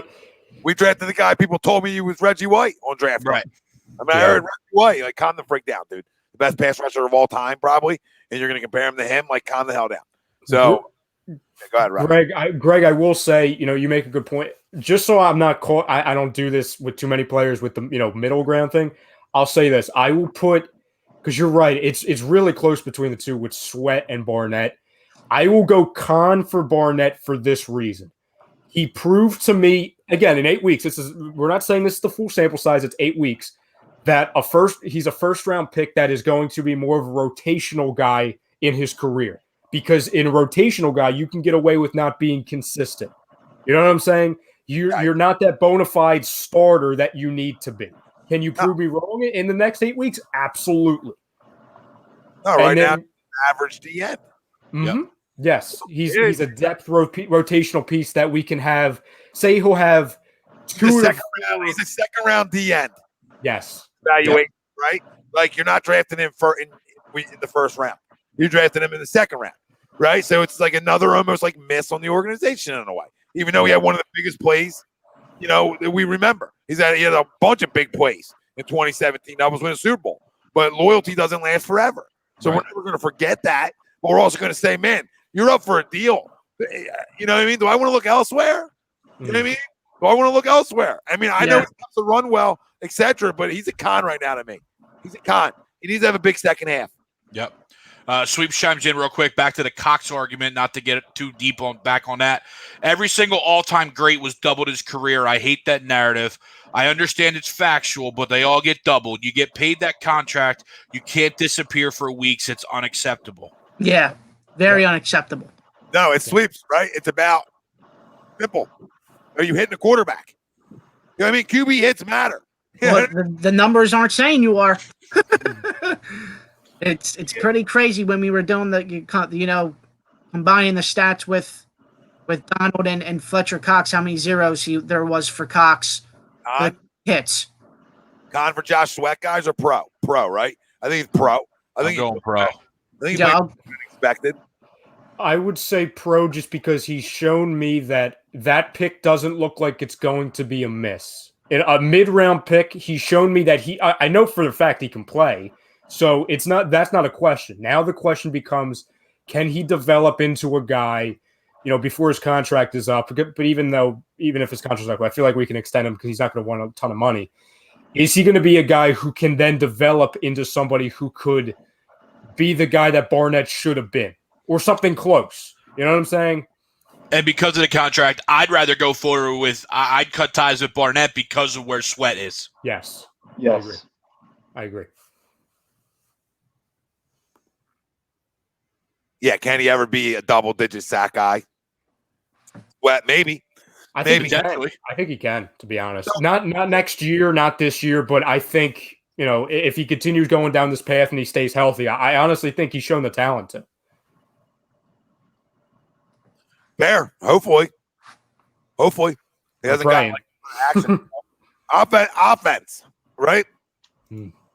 Lane Johnson, pro or con? I'll say con because he hasn't been on the field. Just con because he hasn't been on the field. Yeah, no, I'd agree because there's even times where, and you love it from him as a player and as a leader, where he wants to play, but he almost hurts you in a sense of he throws your continuity out of whack because he's trying to play when he should probably maybe just sit down for the week and allow whoever it is to get all the reps and to try and build that continuity with, Herbig. You know what I mean? I feel like and I know this is not going to help this season at all. It's going to hurt this team. I'm almost at the point now, to your point, Greg, when you talk about lack of continuity and kind of, you're just throwing guys in on game day because, obviously you're not going to take first team reps if you're Mailata or Driscoll if Lane Johnson's practicing. And it seems like that's going to be the next handful of weeks. I'm almost at the point now where I'm saying, do we need this guy to go get the surgery now? Because, we talk about it all the time, and obviously this season matters now. It's not the time to talk about next year or the year, after that. There's going to be so much protected turnover with this offensive line going forward. We know the more Lane Johnson plays on this, the more damage it's going to cause. And we know it's going to end. He needs to get surgery again. At some point, it's going to happen. I'm almost at the point now where, dude, we know you're not going to finish games. If you're actually going to start games, we know you're not going to finish them. And I appreciate the hell out of Lane for locking in, want to protect his team and his quarterback. But looking forward, I almost want to say, dude, when Driscoll's back and we have Mailata, who didn't play horrible in a week where he didn't get any reps on the right tackle, I almost want to say, dude, just go get the surgery. Go get the surgery, because at least we know who's going to be playing those positions going forward. And I know that'll hurt this team. I know it's not smart if you want to talk about consistency this season. But it goes past that, man. It really does. Thoughts, Ralphie? Yeah, it's just tough with Lane just because of, the fact that with me, it's just that, tries to battle with the whole ankle surgery and the ankle injury that he had 2 months ago. But if you're not on, if you're hurt, you're trying to play and you're not 100%, it's tough. But I'm gonna go con just because he can't stay on the field this year. I'm just gonna what up, Pop? Right now. No, I agree. I agree. He's a con right now, and it has nothing to do with his play. It's just the fact that he's not playing. Frank? Give me a con as well. He's not playing. Yeah. Con City for Lane because he's not playing. So I'm not even going to get in like the lower level guys. We'll go to Mailata though, and obviously an easy one because we're talking about rugby kitten that we didn't know what we were getting, right, guys? We had no idea what we were getting. We're like, oh, can he ever play though? Like, it's offensive line, it's not rugby. And credit to him, he's exceeded expectations there already. Hmm. So when you talk about Jordan Mailata, he's an easy pro to me. What do you say? Here, we'll go right down the board here. Frank, we'll go right back to you. What do you say? Jordan Mailata, pro, con? Well, from a certain prediction, of course I have him Oh, as a pro. jeez, are we doing this? This is going to be a running theme.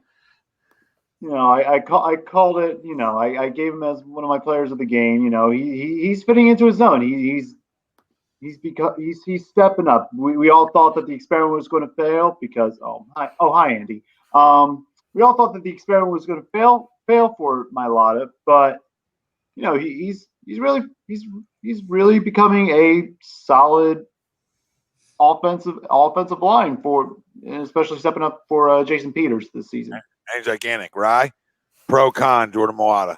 Yeah, I mean, I thought this guy was just going to be a guy who played the ukulele and used to play rugby. No, I mean, listen, he's shown us, and number one, Jason Peters, I've had enough of him. Ralphie, you know, I tip my cap to you, even though I feel like it was more because of your love for Mr. Dillard.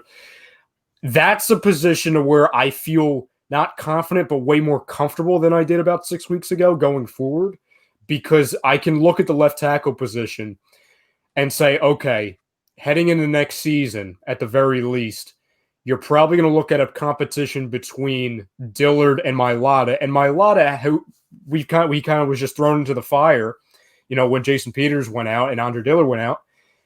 I believe that this guy, clearly, when you talk about, I mean, the guy's a specimen. I mean, the guy's gigantic. He's a monster, but he has talent. So when we talk going back to consistency, if he can go and build on that consistency going forward, I think he can be a really good asset to have to push Dillard or even win the job. And at the very least, he's shown me this. I'm going to end you there. I'm going to end you there on Dillard because I'm going to go to the next guy. I'm going to just going to segue that into a perfect guy. Jordan Mailata, pro or con, Ralph? Well, I'm going to be a realist and not be a homer for Andre Dillard. I'm going to go pro for Mailata. What he's shown for these, you know, the weeks that he started at left tackle, and obviously the right tackle, what he played last week. But just going on left tackle. Sorry, cutting you off. Right? Oh, wow. You agree with Ralphie on his statement there? It feels like a full, you know, he's come full circle. And is he out on, do you think Ralphie's out on his son? Well, I think he's scared to death. I think he's scared to death for his son. I feel like he's getting text messages at 2:00 in the morning being like, Ralphie, I really need you to, you know, to help me out here. I need you to buy me some tissues because my credit card's out. You know, I think it's been really rough for the Dillard Delavecchio camp. I really do. I think it's been really struggling. I think they claim victory way too soon for the left tackle position, and I think they're really looking at it to where it's struggle city. It's struggle city.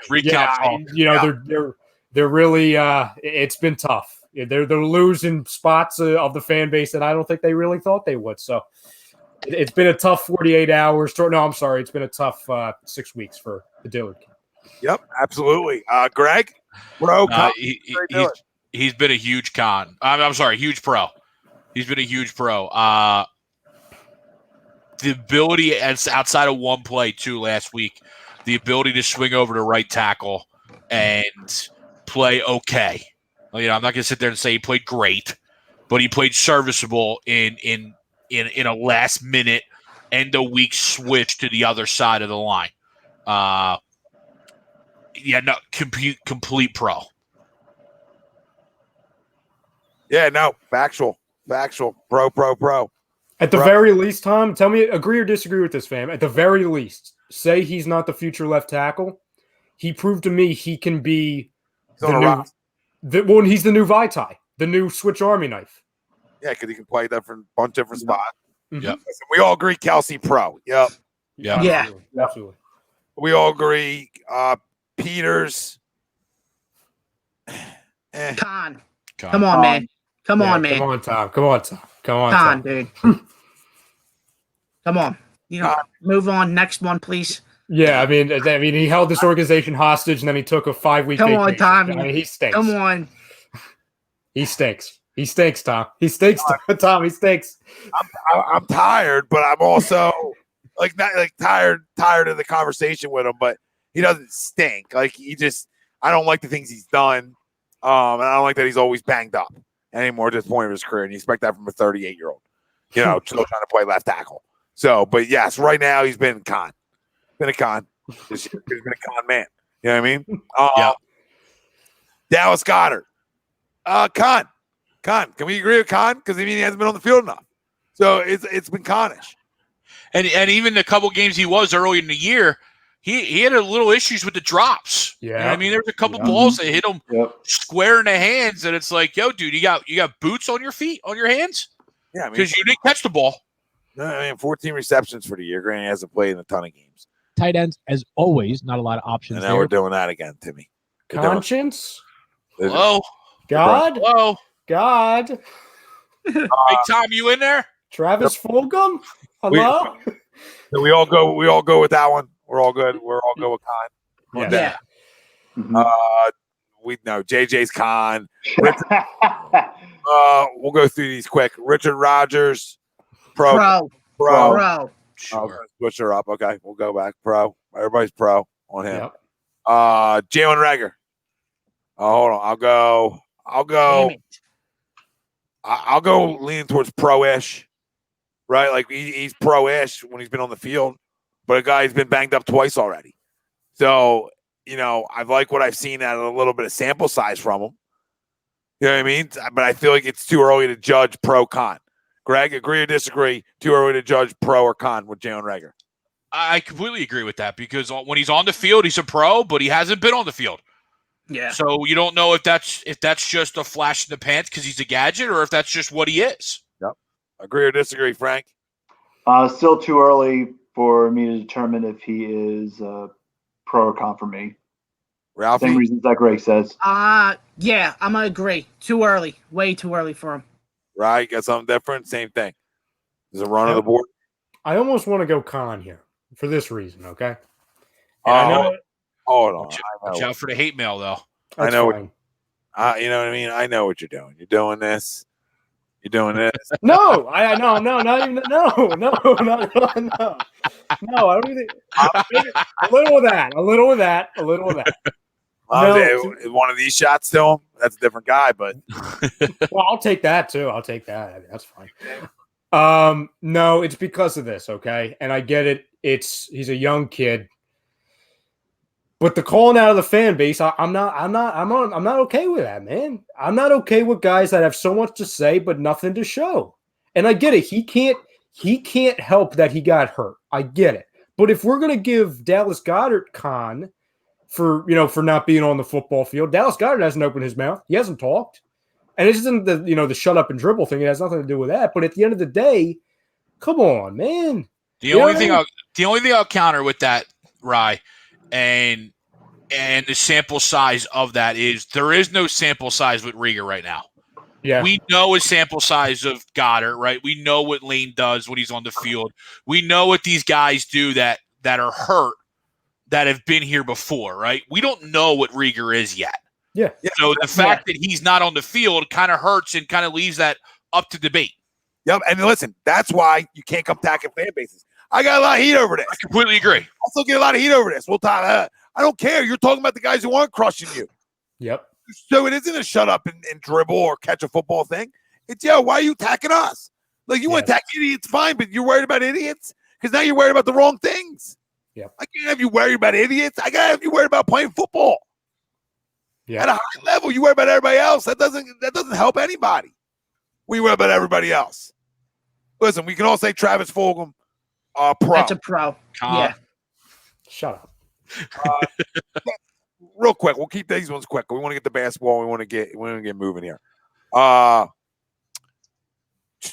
Hightower. I would say pro just because it's a 5th round pick, and he's giving you more than you would think out of a 5th round pick. I'm gonna go middle for Hightower. I'm just gonna go middle. There's some key plays. Hightower's not good enough for you to go middle. Pick one. Yeah, no. What you're the friggin' population in the middle for you is like friggin' 200. You're Captain Middle. You're Captain Andre Dillard Middle. Yeah. What'd you go, Tom? You went pro for Hightower? Yeah, because I think for a 5th round pick, just the fact that you can get. I'm not crowning the guy. I'm just saying for a 5th round pick, like I'll call him a pro because he's been at least impactful at times, like with at least a big play. So I mean, you know what I mean? I'll say a pro that in that way. You know, a little bit of the dropsies at times. So he's not. There's no Crown City. There's no nothing. I'm just saying for a 5th round pick, I'll take the production. Yep. You know what I mean? I see the reason why I go pro is because number one, he gets open like nobody's business. He gets open, which we saw for years, and we see all, you know, even this year, we beg guys to get open for 5 seconds. We have 2nd round picks that can't even get off the line of scrimmage, let alone get open. To where this is a 5th round guy, late round, you know, guy who was, like we talked about, thrown into the fire, really shouldn't have seen any consistent amount of action, and he's gotten a little bit better each week. To where I look at it, to where we talk about building blocks going forward, I see building blocks to where if we show him consistency and you get him a full offseason and then some preseason work and more chemistry with his quarterback, I think that he can be, you know, I'm not saying he's going to be a future number 2, but a guy who could be a deep threat punt returner or a speed guy, absolutely. I mean, he's proved to me that he has the talent to be on this roster and not somebody who's going to be cut in 2 years. I got to address something. Uncle Sweep. I want to know this now. He said he's got to have 10 drops this year. Oh. And he goes, got to have 10 drops, maybe 5 TDs. Hightower Pro. Oh, Tommy. Right, I'm not going to read the rest. What's in the Jimmy Leland? But something funny. Okay, and all I'm going to say is, again, not crowning. No, there's no crown involved in freaking John Hightower. But I'll say this: he's averaging over 18 yards a catch, which we'll take, right? Yep. And I need to know how many drops he has. Hold on, let me find out. Backfield now for Boise State. Are we doing this Oh, again? there you go. Boise State touchdown! It looks like I'm watching tape over here. You know what I mean? Well, some people would be very proud, Tom. Some people. It's like draft night all over again. Tape gate. Tommy Tapes, like coming to A2D soon. Little Tommy Tapes. All right, so let's see. Do they give you the drops? How does nobody give you drops? You know what I mean? How does nobody give you drops? Why is it drops not a thing? When the drops become not a thing? I mean, I want to know how many guys are dropping. Well, he had the one against I would say it's probably 7, Tom. I would probably guess around 7 or 8. Oh, it's semantics. It's semantics on how many. Yeah. But what I'll say is a 5th round pick, I would tell you 3. What? drops. 3 drops. 3 big ones, though. 3 big ones. Probably TDs, though. So, you know what I mean? And I've watched them not go for some footballs I don't like. And I've watched some bad routes. But I'll say this, though. For what a 5th round pick from this organization is, he's been just a pro, because at least it's like, okay, you have a skill set that at least transfers here. You can get open. Absolutely. Separation rate talk, right? I'm not that guy. Separation talk. But I'm a guy that says, okay, you can get open on the field. You have a skill set. Now, can you catch balls more? Because I feel like you've dropped more than 3. I feel like that's here's the other side. He's got 3 drops, but he has 4 interceptions on passes that were intended for him. And that's the miscommunication with the quarterback, to where he's like 5 feet off. Yep. So listen, there's issues there. But I'm not done. I'm not done with this. You know what I mean? I'm not like saying he's going to be a pro the rest of his career. I'm just saying we talked about all season, and I said freaking Quez Watkins and John Hightower. If we're relying on them guys, like, come on, now we're going to nail them pick. I'm saying we nailed it. I'm just saying at least he's got a skill set. Now I need you to start catching everything when you're wide the fuck open. But for what he is and what I expected, that's why I give him a pro, because I expected less than that. You know what I mean? I expected less than this, like maybe a catch. Yeah, I mean, if you would have said J.J. Arcega-Whiteside would have had 9 receptions, 166 yards, and I think he's got a touchdown, right? Through 8 games, we would have taken that. He had that in a season. Listen, now I feel like I'm crowning the guy, and I don't mean to crown him. I just think he's been pro-ish. It's You gotta do what you gotta do, Tom, I would say anybody who's saying you're crowning him, I think it's ridiculous, because they have to understand the expectation level for wide receivers that are drafted by this general manager. It's so damn low. Anything's a win. Yes. Yeah. All right, we all agree Miles Sanders, con. It's a con. Yeah. Con MVP gate. Might be actually a con artist. We don't know yet. Ooh. Shot taken. Ooh. Boston Scott. Before 2 weeks ago, I would have said con. But I think he's played well he always plays well against the Giants. And he played well against a historically bad defense in the Cowboys. But as a team, we're trending in the right direction. So I'll go pro. Yeah, I'll go pro. I will go pro as well. Yeah, Tori's going to run with this because we just said Miles Sanders con, Boston Scott pro in the matter of 45 seconds, so she's going to run with it. But no, I mean, listen. Delete the timestamp. Yeah, this will get cut out. Thank God. Yep. But no, he's been a pro. He's been a pro. When they give him the ball, I mean, Christ. I mean, if they gave him the ball, if he was the feature part of the offense on Sunday, we would have won by 50 points. You know what I'm saying? If they just would have handed the ball off, he was averaging like 9.5 yards per carry. Yeah, and that's a 5'6" guy. Yeah, listen, I'll say he's a pro, but he's not Darren Sproles. Thank you, Tom. I was just going to say thank you. Oh, look at that! I see that in the comments. Pro, but he's not Sproles. No. Carson Wentz, pro or con? Oh, Jesus. Con. Con. I think it goes back to the poll question. You know what I mean? Like, he's been the biggest disappointment because he's been the biggest expectation of the year. Guess I'll go con. I will say this. I think this. Jackass. You have to go con. No, I agreed. That's why I agreed to the polls. I got to go con here. We had a clean sweep on the board here. I mean, we couldn't. Yeah. I mean, this was an election. It was an easy win. They're judging our votes because it was like, wait, all you guys on agree disagree radio? You guys all just decided they agree? 100% for one and 0 for the other? What? Like, if we ran that poll right now, I would be dying to see the results of that. I'll make that a post tomorrow because I think now people will be freaking running for the hills, and so I think I'll get a lot of feedback. You look at it, you do rapid fire real quick. I think this answers the question, and I think this adds more validity to it. You look at week 1 versus Washington. I understand he was great the first half, but that second half, you didn't do anything to where you could say he was a big reason why we lost that game week 1. Okay, we can all agree with that. Yes. Week 2, okay, rushing defense, we got blown out of the water. Jim Schwartz was abused by McVay, so I'm not going to put that directly on the quarterback. He doesn't have his name on it. Week 3 against Bengals, not on him. All right, we could say that was more on the defense, and Carson played well enough. I mean, you could argue that he looked like the rookie and Burrow looked like the 5th-year veteran at times. Fair. I mean, we did tie the Bengals.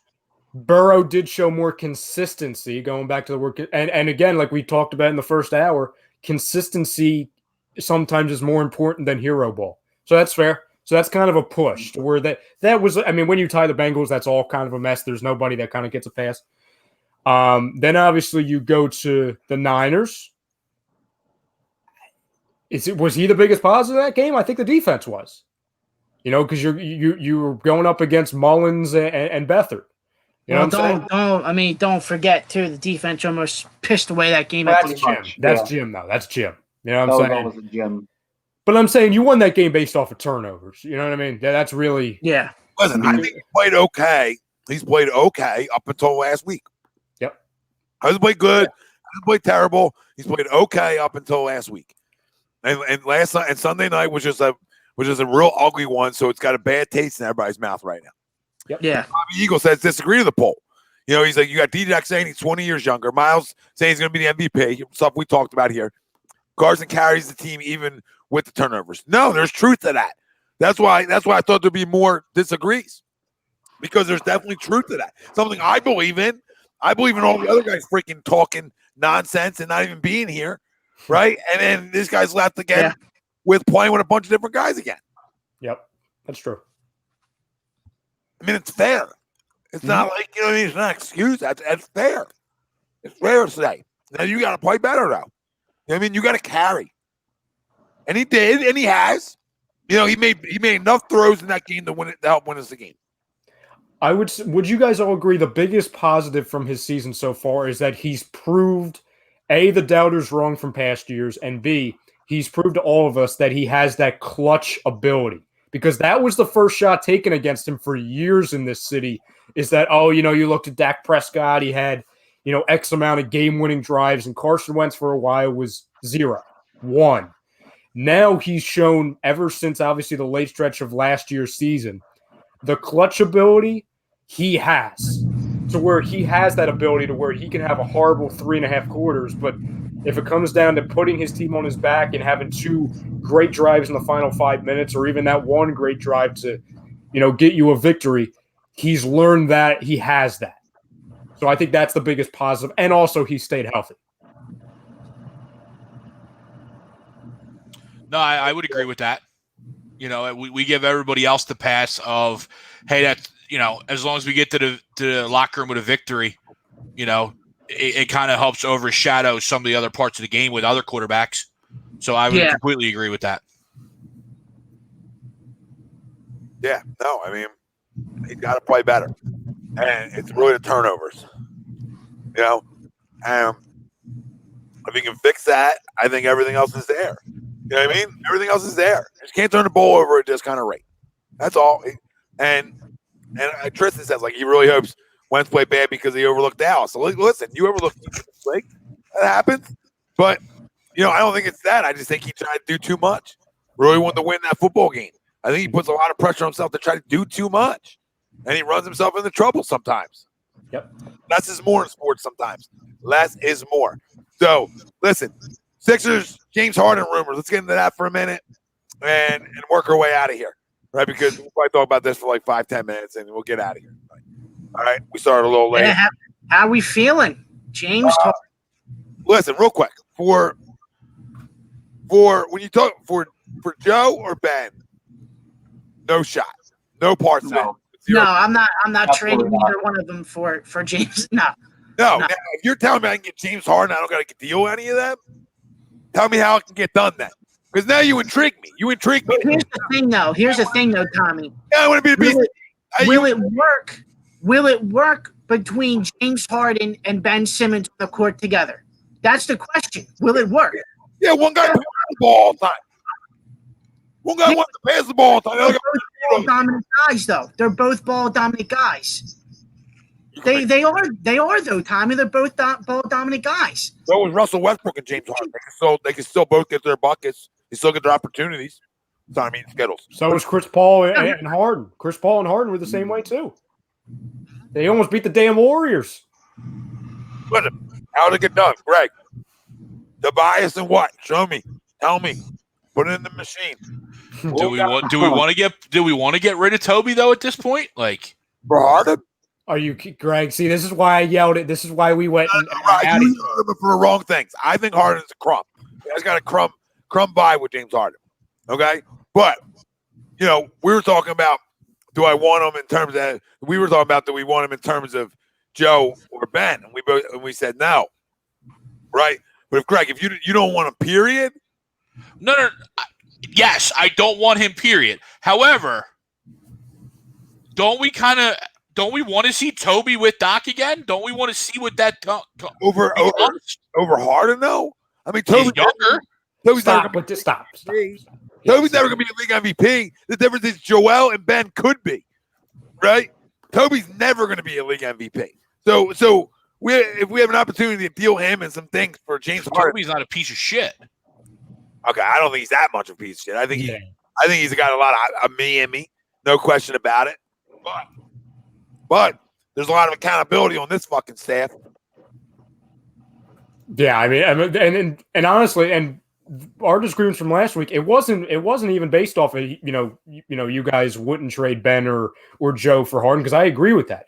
But it's the whole thing of no matter what, for any price, I wouldn't take Harden, because to me that's irresponsible. I get you don't like the guy. I mean, that's you're telling me you offer Harden and Tobias Harris a pick. And the Rockets already I mean, it does work straight up. It does work straight up. Yeah. Like, come on. Like, I get the whole Tobias Harris thing. I get it. I get it to where I'm the same guy that's been saying it, to where I think that he can have a resurgence, quote unquote, in his career, and he could be a lot better with Doc Rivers. But I'm thinking that I know who James Harden is. I know what James Harden could be in this offense with a coach who can actually freaking coach. Yep. A staff that can actually have accountability, and a GM that's going to go out and get pieces around it to where it's not top heavy. Like, that's what I'm saying.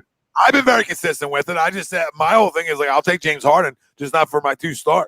Like, if you go another way, I mean, I'm intrigued. Yeah, there is a way you can do it. I did toy around with the trade machine a little bit, and the 2 contracts that you could actually make it work with is either Al Horford or Tobias Harris. And I know Houston wants to get a lot in return, so I threw in a couple of the picks as well. Yeah, okay. So, Frank, if you add Horford in the deal and Tobias, what can you get back? Harden and what else? What else would match a deal there? Well, I did a trade with just Horford first, and then I threw in a couple players as well, because I know they're going to try to make up some of the contract. Because one of the contracts that Houston needs to make up is from the Clint Capella trade. So I threw in Zaire Smith in the trade. He's got $3.2 million. And I also threw in Mike Scott as well. I'm just toying it around. I'm not. Yeah, no, I'm just curious. I mean, I'd want to know if I gave him a big man and Tobias. I mean, considering how Houston's second half experiment went with going with the small ball lineup, Houston going in a new direction. They're going to try to look for their center. So I mean, Horford could be the guy to be as the center. And then for picks, I threw in the 2021 first round pick. A 2023 first round pick, and the 2020 second rounder. So the lower of the second round picks, and it worked. Yeah, you're gonna have to get you're gonna have to put Thibault in a deal. You know what I mean? You probably have to go with Tobias, Thibault, and then picks, and then I would assume that Thibault's in any trade package this offseason for the Sixers. He's just gonna be guys. Here you go. I would like to get Tobias and Horford up and get Harden and Eric Gordon. And I just did that. So Gordon and Harden, Horford, Tobias, and I went with Scott and Zaire. That's what I did. That was Frank. Yeah. Put Thibault in that deal instead, probably. Instead of who? Zaire? Yeah. Yeah, because it's not going to get it done that way. So you gotta add in. You gotta get them younger. They want to get younger. Especially with that coach. To where they want a young guy. Yeah, they're going to eat Horford. They're just going to eat Horford and always get a big man for a year or 2. Still works. And then I gave up our 2020 first round via Oklahoma City. And then I gave up a 2020 second round. All right. I don't see why if they're trying to get younger, that's a good deal for them. Yeah. It claims there's no change in projected wins for either team. Yeah, that's a joke. Greg, there's a request from one of the comments saying, can we get big screen? Can we get big screen Greg for a minute and let him explain why Harden is a crumb and doesn't want him at all? We did this last week. I don't think he's good. I don't think he's this all-time great scorer that everybody thinks he is. The NBA, I could score in the NBA. I'm not moving anywhere, but I could score in the NBA. Yeah. I mean, can we? Yeah, I mean, no, but I'm saying it's not hard to score in the NBA today, right? It's a offensive, balanced league. They want scoring. There's no defense being played. To be an all-time scorer right now in the NBA isn't very hard. Yeah, but Greg, real quick. I'm anti-Harden. I'm anti-Harden because I just think he's a me guy, and I think he's a volume scorer, which means he needs a lot of shots to score. Okay? But 70 shots for his 30 points. But he also gets to the line a ton, which I'll take. And it does make us better. Like, in terms of getting Harden, giving in that deal. Like, if we got Eric Gordon and Harden, I'd be an idiot not to pull the trigger on that with having a big man like I do. That solves all our three-point issues. We can say what we want about him, Greg. The guy can flat out shoot the three ball, though. Like, does he jack for no reason sometimes? But in this league, you need to be able to stretch it. Yeah. You need to be able to stretch it. And Greg, to say, I agree. Yes, DTP, I did say that. I don't think he's that good. It's your worst take since Chip Kelly. It might, it's 10 times worse than the Chip Kelly thing. It is. Yeah, it is. It's listen. Is he great? Yeah, can he shoot the ball? Sure. No, is he great to me? No. But is he really good? Yeah, he's really good. He's a great scorer, supposedly, because that's what the numbers say. But he's a very good player. Like do I think he's an MVP? Like it's happened? No. I never put him in that category before, right? But do I think he's very good? Yeah. Is he an every year All-Star? Absolutely. Is he a first or second teamer every single year? Yeah, because he's a damn good player. But is he a winner yet? No, it doesn't mean he can't win. But it doesn't mean every time he's had a chance to win, he hasn't. You can tell me 3-1 Chris Paul goes out. I don't give a rat's ass. You got to win one more game. So you got to be great for one more game. Jimmy Butler was his postseason when he needed to be. You got to be great for one game, right? So that would concern me. But for what if I get to keep Ben and Joe, I'll be nuts not to pull that trigger and see if that can work. Shit, I'd be the biggest idiot, a general manager of all time, if I could get get off with that. Because he's going to go to the line a ton, and Joe might average 38. Because there's going to be so much penetration between him and Simmons. And, you know what I mean? I feel like Joe could eat. It would literally be unguardable, because when you talk about and I'm not even talking, and it would be unguardable if it was just Harden and Embiid. If you had all three of them on the same team, the whole issues that we've had with the Celtics for years is the whole double team on Ben and Joe. That becomes non-existent. It's not even a factor. If anything, it's the opposite. There's going to be a guy who can flat out score the basketball open at all times. And like I said, this guy, we could talk about him as a person. I understand that. But number one, the guy's the definition of consistency. He's never friggin' hurt, ever. The guy's in the gym consistently. He'll be playing double overtime games, and he'll be in the gym for 4 hours afterwards. The guy's the definition of a worker. I mean, again, nobody's saying trade Joe or Ben for him, but who the hell are we as an organization? And What's first up, off, Mark? I don't understand the whole, it's easy to score in this era. You're penalizing him for playing in this era? You know what I'm saying? When people call him an all-time great, I'm going to penalize him. Yeah, I'm not there, but I'm not there either. He's not an all-time great. I mean, that's no, and I'm not. People call him an all-time great. He's not. To me, he's not even an all-time great shooter. But he can shoot the basketball, but I don't think he's great from a percentage standpoint because he takes 75 shots a game. But you don't need to be an all-time great to make that trade happen. You don't need to be an all-time great to want that guy and the guy who has that talent and the guy that he's going to offer. Yeah, I mean, it's just my personal take. I don't want him. I don't want anything to do with him. To Prism's point earlier, I would take Buddy Hield over James Harden. I'm not saying Buddy Hield's better. I'm not saying that. I mean, you might, because you said James Harden. I would take him over James Harden. No, I just think we're so good. I think we're so better. If you trade Tobias and Al Horford, Greg, you got Eric Gordon and James Harden, you are coming out of the East.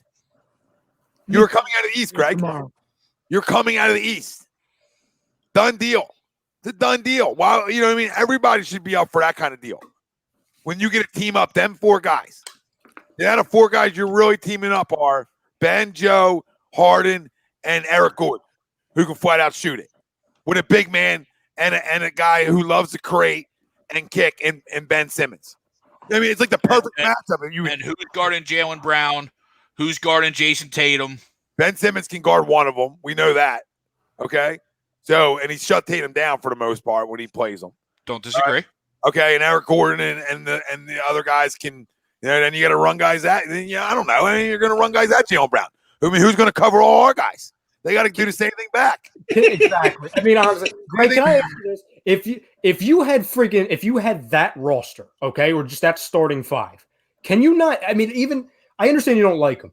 You can't say we can't guarantee that the combination of Joe and Harden at just those two won't be guaranteed for at least 55, 60 points a night. That's just two players. That's two players. Yeah, you're right. This is a good one, too. But Harden dominates the ball, so how are we going to guarantee that Joe's going to get the ball? All right, let's switch directions. Lord says, why can't we pursue J.J. Holiday and Ingram in a sign and trade? $21 million on the re-sign and make it work. Reunites J.J. with Doc and Embiid. Listen, that deal right there. I am all in on that one. This deal right here, I might like better. And they are open. They are open to trade Holiday. That was the news today that they are looking. Yeah, that's a done deal for me. JJ Ingram, JJ Holiday and Ingram, done deal. You get the first 2 picks of the 2016 draft. That makes it deeper. What would we give up though? Because I feel like we would have to give up Thibault. You're giving up Tobias, and you're probably giving up Horford. Probably. How many picks you want? Probably 2. We probably end up giving them 2 firsts. Fine. How many picks you want? Yeah. Additionally, if I'm the Sixers and I'm looking at trades, I don't care about picks. I've been through picks already for the past 10 years. How many picks you want? You want 5? But the problem is, and I don't disagree with you at all. Yeah, Prisms felt that in my face though. That deal right there. You know what Lord said. Like that deal just like won me over though. You know what I mean? That deal's better. And I agree with Hills too. I mean, it's factual. Harden was top 5 in steals last year. He's not late defensively. He does steal the basketball well. So I mean, listen, I don't know. Mark Ramirez says the same thing. I'll send Harris, Horford, and Thibault. Yeah, especially if you're getting Eric Gordon and James Harden. Shit. I mean, that 3 guys would be loaded though. JJ, Holiday and Ingram. I mean, that 3's dangerous. That 3 dangerous too. Doesn't even sound fair if you bring that over here. It doesn't sound fair. No. Because we would still have Ben and Joe, right? Like we're not trading those 2. No. You could do Horford, Harris, Matisse. Yep. Mark Ramirez got there 2 firsts and a second. So you could do the 2020 first, 1 of your 2020 seconds because you have 3 of them, and then a 2022 first because you can't give up back-to-back years. What do you want? Yeah. Take it all. I'd even throw in another first. Take it all. Here, they start taking. You know what I mean? Take it all. Take it all from us. And crazily, that's got us projected at -12 wins. Yeah, well, again, that's like we talked about last week. That's the same machine that was drafting for Howie Roseman. You know, that's the machine talking right there. That's the best team in the Eastern Conference. Either direction we went becomes the best team in the Eastern Conference. It's actually I like the other one better because Ingram's younger. You know what I mean? Yeah. So I'm really liking that one better because of the Ingram being younger thing. Because he's like mini Durant. He looks like a mini Durant. He flat out should. There was a time in that pre-draft where I would have made an argument over Brandon Ingram over Ben Simmons. And listen, you come 4 or 5 years later, you come out of that draft this year with number 1 and number 2 in that draft. Process worked, hon. The process worked. You know what I'm saying? It worked a different way, but the process worked. Yeah, something's working over here. You know what I mean? Listen, any way you come out of it. If you come out of the process and you told me at the end of the day, though, the other way around, right? Oh, Tom, guess what? And I'm like, what? What's up, guys? And you're like, well, guess what? We're coming out of the process with, at the end of the day, we're going to come out with Joe, Ben, and James Harden, by the way.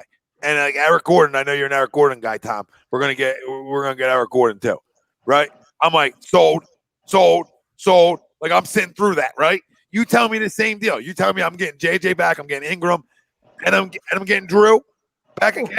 I'm saying sold again. I'll sit through it again because I believe that team can win a championship. I think either one of them teams is good enough, and there's a Lakers guy right here. That he would be like, shit, I don't know if I want to see that. Right? Like, I think Ralphie was sitting here right here and say either one of them teams he doesn't want to see. Right? Yeah, especially if you have all frontal James Harden, Simmons, and Joel Embiid all on one team. You also included Eric Gordon on that, correct? That trade, or are you just getting James Harden out of that? Gordon. I'm not doing that. Yeah, I mean that squad right there. I mean that starting lineup right there. I mean you're sniffing 55 to 60 wins, and you're favored to come out of the East. Lord says we'll trade Richardson and Horford for JJ and Holiday. Run the numbers; they work. Yeah, I'll do that too. I would like to keep Josh out, yeah. But I don't think they would go for Richardson. Like I would love to keep Tobias, but I don't think they would just go for Richardson. Yeah. Oh, okay, for JJ and Holiday, that's it. Okay, for JJ and Holiday, yeah, I'm good with that one too. You know what I mean? I'm good with that one. I'm getting him better in my backcourt. Two guys can be better in my backcourt right now. How do you guys feel about Richardson? Do you think you think he gets moved in the offseason? No, now with some of the other moves we made, I would think he'd be a good extra wing defender off the bench. You know what I mean? Gotcha. I think if you went with the either deal, he becomes a good bench piece for you. Mm-hmm. Guy can play a wing defender. But you talk about who can cover Jaylen Brown. Well, there you go. You bring him in off the bench. Greg, Richardson can D up Brown for the most part. You know what I mean? Or at least get up in him. Both to be able to. Yeah, I feel like Richardson, well, I'm not a Richardson guy. I feel like he does everything okay, but nothing good or great. I think he's a guy that Doc Rivers, a type player Doc Rivers would really like to have. Now the question is, to your point, Ralph, from before, kind of the same thing with Heibel. If there's a team out there that's demanding Josh Richardson to be a part of it, I think if the return is something valuable and an upgrade, I think the team would be foolish not to make the move just because, hey, we have to get rid of Josh Richardson, because we have to remember too, he's not locked in for many more years. I think he's coming into his last year of his deal, so it's not like he's locked in. Yeah, 1 year, $10 million. For all this isn't a keeper. Like you're not looking to keep him for a while unless he has a big year. TTP, I agree with you. We all forgot about him for a second when we were going through. I'm sorry, 2 years, $10 million. Yeah. And especially, that he was banged up for majority of the year last year for you guys with, the shoulder 1 week, then it's the hamstring, and he's out for a couple more weeks, and then the hamstring. That's all accountability. Yeah, and then he says that. Yeah, then he said that in the offseason, right? Yeah, so. Tristan says, what are the odds the Sixers don't make any moves? Zero. Yeah, they're making some kind of moves. Yeah. I mean, even if it's smaller moves, like even if you don't see like big things happen, like, you know what I mean? I could, but I do think there's shooters coming in some fashion. I just don't know exactly what direction they're going to end up with. Well, right? and there's shooters to the rescue. And I look at it to where if you have Daryl Morey, a changing roster and 5 picks this year, something's happening. You know what I mean? Something's happening. You know what I mean? Now, I'm not saying it's James Harden. Them second-round picks, I poo-poo them all the time in the NBA. But when you have the right guys in place, them second-round picks become important. Yeah. Because you got 5 of them, even if you, oversee a couple, 2 of them, right? And pray one of them works out, which they probably won't. But worst case, if you come out with one guy out of them 5 picks that can play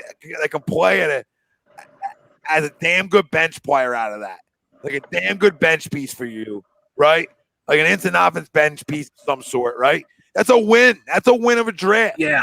You know what I mean? And also Daryl is known to be an aggressive GM, and you gave the dude, tons of picks to work with in this offseason. So yeah, it's not gonna be sit back, relax, and let the fun begin. Sorry, Rob, and add more power, Ralph, right? Yeah. The general manager role, you said, hey, I hold my beer. I'm going to give you even more power to make moves. So, I can't stress that enough to the people. Shooting's on its way. Like Santa's on his way soon, so shooting. It's right around the block.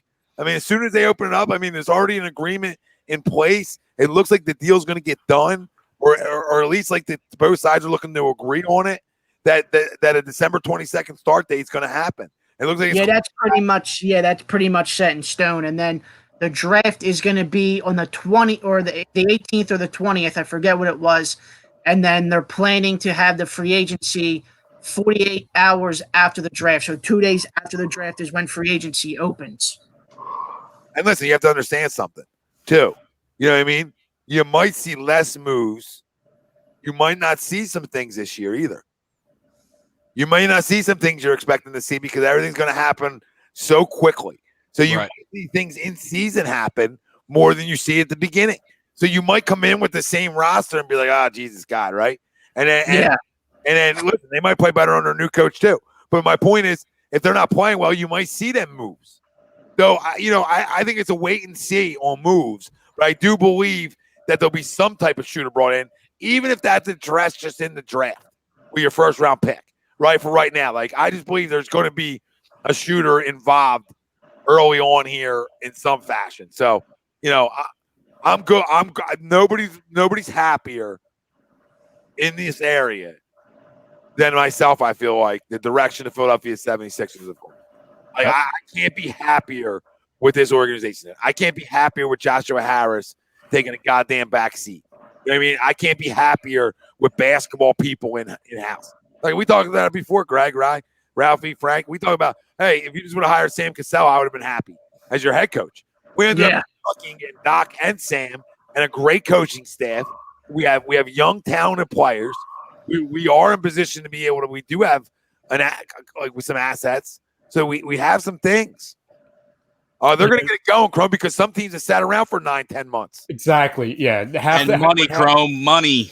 Half They the don't play, league- they don't make money. Half the league has literally been sitting at home since March. That's a lot of fan bases. That's a lot of cities. That's a lot of assets for obviously all the organizations in the NBA as a whole to kind of be dormant.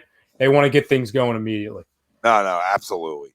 So listen, fam, real quick, early on projection, and then we don't even have to do our picks tonight. We can call it a wrap. Now we can do that Friday.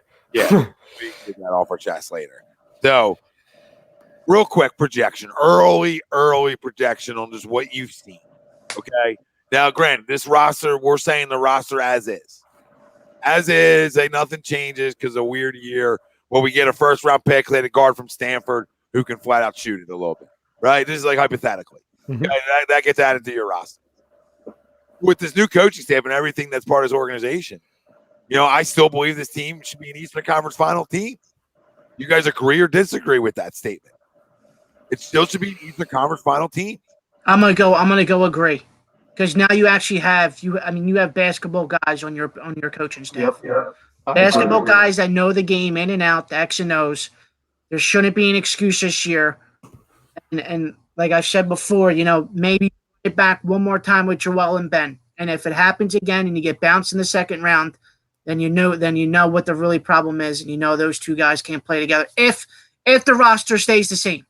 So if we're saying no, nothing happens, and you have the same roster, and what happens for the past what's been going on for the past 3 to 4 years now, getting bounced in the second round, then it might be time to split those two guys up. But that's what Hill said. Right now, yeah, go ahead.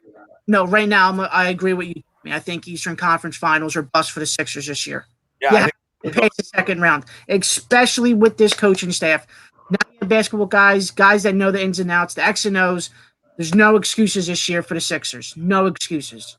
Hill says Doc Rivers told Morey he expects the team to be number one in defense, and that's what we expected last year too, right, boys? Mm-hmm. We expected the group, and now you bring in guys that are going to get on guys and really force the issue. This team as assembled right now should be an Eastern Conference Finals team, which with another shooter in the draft, right? Maybe you can bring in another mid-level shooter too, right? This team should be an Eastern Conference Finals team. You know what I mean? Yeah. Your two towers, your two towers should be good enough to come out of the East. Ben there's then throughout the Eastern Conference as a whole, there's so many question marks with teams, right? Obviously, TTP says with Brooklyn and Kyrie and KD, this is going to be the first year as a whole they're going to be playing together. So let's see how they mesh on the court together. And then obviously you have Toronto and you have Boston with a couple question marks going into the season, and then you have Milwaukee with the whole Giannis thing. Does he want to stay in Milwaukee? Are they willing to trade him during the draft? There's so many things going on right now that you don't know going into this offseason. Yeah, I look at it, and listen, I'm the same person who talks all around, the offseason. And we talk about, hey, you look at the Nets, they're going to be way better than they have been just because of what Ralphie talked about. You look at the Celtics to where you look at Brown and Tatum alone. I'm not even talking about Kemba, to where they continue to improve. The Bucks are always going to be up there, to where you could say, okay, well, the East is going to get a little bit better. And while you have teams that are elevating, I can look at a team like the Toronto Raptors that are probably – and again, this is obviously like to Tom's point. It's very early projection. It's really tough because we don't know where it's going to go. But let's just say going with what it looks like it's going to happen, the Raptors are probably going to take a little step back just because they're going to be losing some pieces, okay? They're going to be losing a guy like Van Fleet, and they're really going to be relying on a guy like Siakam to really be what they hope he is. And I think they're losing. I think Marcus Gasol is going to play in Barcelona this year as well, so they lost him. And then obviously you look at the Pacers. They're going to lose Oladipo to where they're going to either. I don't see them getting way better to where they're either going to stay the same to where middle of the road type pack type team. Top heavy, right? It's going to be top heavy. It's Milwaukee. Yeah. Right now, it's Milwaukee, Miami, Philly, Boston. You know what I mean? So you're going to have to be one of them teams to get to where you want to get to. Oh, and Brooklyn maybe, and the Nets. So the Nets. So it's a 5 spot because they're in there. But also, there's still question marks with them of how Kyrie and KD are going to play together. This is going to be their first full year together. They didn't play at all, and Kyrie was in and out of the lineup last year, but yeah, but as soon as KD's on the roster, they're automatically in the conversation. No, yeah, I understand. Yeah, I agree with that. I agree. You know what I mean? So, that's Greg. What do you think? Early projections team right now, I'm going to go no. I think they're going to still be in the second round. No, all right. It's fair. I mean, I just think there's going to be more progression too. Yeah, I mean, we talked about the defense, right? And we tried that last year. The one good news about that though is you're not the number one defensive team in the NBA without Ben Simmons, so that's encouraging to me. But yep. I'm not a huge Doc guy. I completely agree that we are in a better situation than we were last year. You know what I mean? But you also weren't a Doug guy, and that worked. So what's that? You also weren't a Doug guy, and that worked out well for us. So 1 year. Yeah, okay. Well, I'll take fucking 1 year. Yeah. Three straight playoff appearances. Greg, when's the last time the Sixers been on? What do you mean? Oh God! I mean, Jesus God! No, I agree. What do you want? You're right. You're right there. Sixers never been on Broad in my lifetime. Well, they had. It was 80, right? 82. 82. I was a puppy. I was a year. Yeah, I would have been a year too. So yeah. Or he was born. I mean, yeah, right. Give me one. So yeah, I mean, Boston's still good. Right? You're right. Some teams are going to take a step back. I think the Nets are going to take a step forward just because you're getting Durant back, and you still, for right now, have the freak in Milwaukee. Hill's coming after you, by the way, Greg. He says, so you say the team that they are second round exit, but you wouldn't take Harden? You think Correct. They would get worse with Harden? They might not get worse, but I don't want them. See, now you're getting ridiculous. I don't want them. There's no part of me that wants them. Childish. You can call me ridiculous. You can call me childish. That's why it's agree to disagree radio, right? You can always disagree with me. Shut the fuck up. I love that you disagree. Okay? I love that you disagree and create controversy. Okay? I'm just telling you. It's not creating controversy. I just truly hate the guy. Great controversy when you say stupid shit. I don't like the guy either. Okay? But I'm telling you, if I'm not going to give up if I'm not going to give up either one of my air quote stars, I take him in a goddamn heartbeat. Are you kidding me? Are you out of your fucking mind? Your value and your feelings for a guy over success, because clearly you don't think that right now, the way it is, it's going to be successful. So your value and hatred over a team's success. I don't want to root for the guy, so I don't want him on my team. I don't want him to ruin my team. So, Greg. Let me just hypothetically say they trade for him. They go to a final. They see whatever. They see the Lakers. And then they bring home a championship. You're on Broad Street. He's on the Clydesdale, like Barrel was, and you're not cheering. Not for his float, no. Oh my God! You're not cheering for his float if he for his float. If he's the first on the Clydesdale coming around, I'll be taking a piss while that one's coming around. The Finals MVP wouldn't sell you on him. No. Wow. So he's essentially your playoff MVP and Finals MVP. And he's a crumb to me. There's nothing that I like about James Harden. No, I'm telling you that his game changes and he converts into being more of a team guy, and they win a championship together. You're not happy. Chrome is spot on. Chrome is spot on. Mm-hmm. It's the biggest disgrace in sports radio goddamn history in fanhood that you would pick a player over your team. Period. At the end of the day, I don't have to like a guy. I don't have to think the guy's aces, right? But I'm trying to win championships. And if a guy helps get me to Broad Street and he's on a Clydesdale, I'm so jacked up. Okay? I'm so freaking jacked up. All right? You know what I mean? I'm cheering. I'm freaking shotgunning beers. I don't even drink that much. And I'm shotgunning freaking beers. Okay? With them. Because that's what it means. That's the end result. That's the goal we want. And if a guy can help us get there, it's bigger than my feelings on player A or player B. That's simple.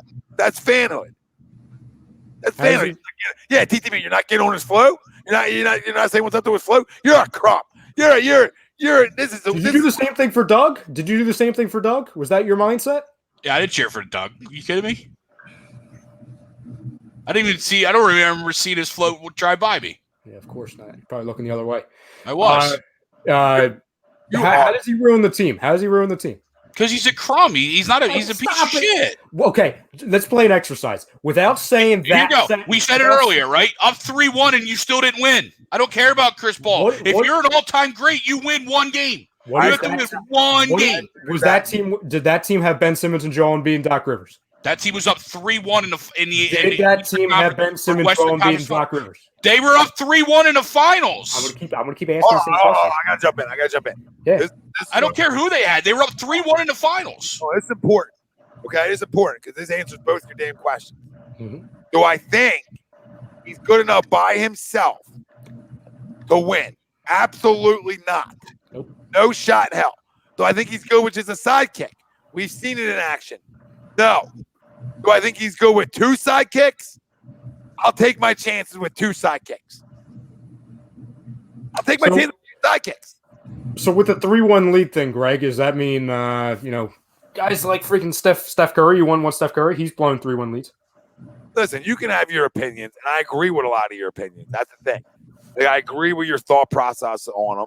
I agree with him being a volume scorer.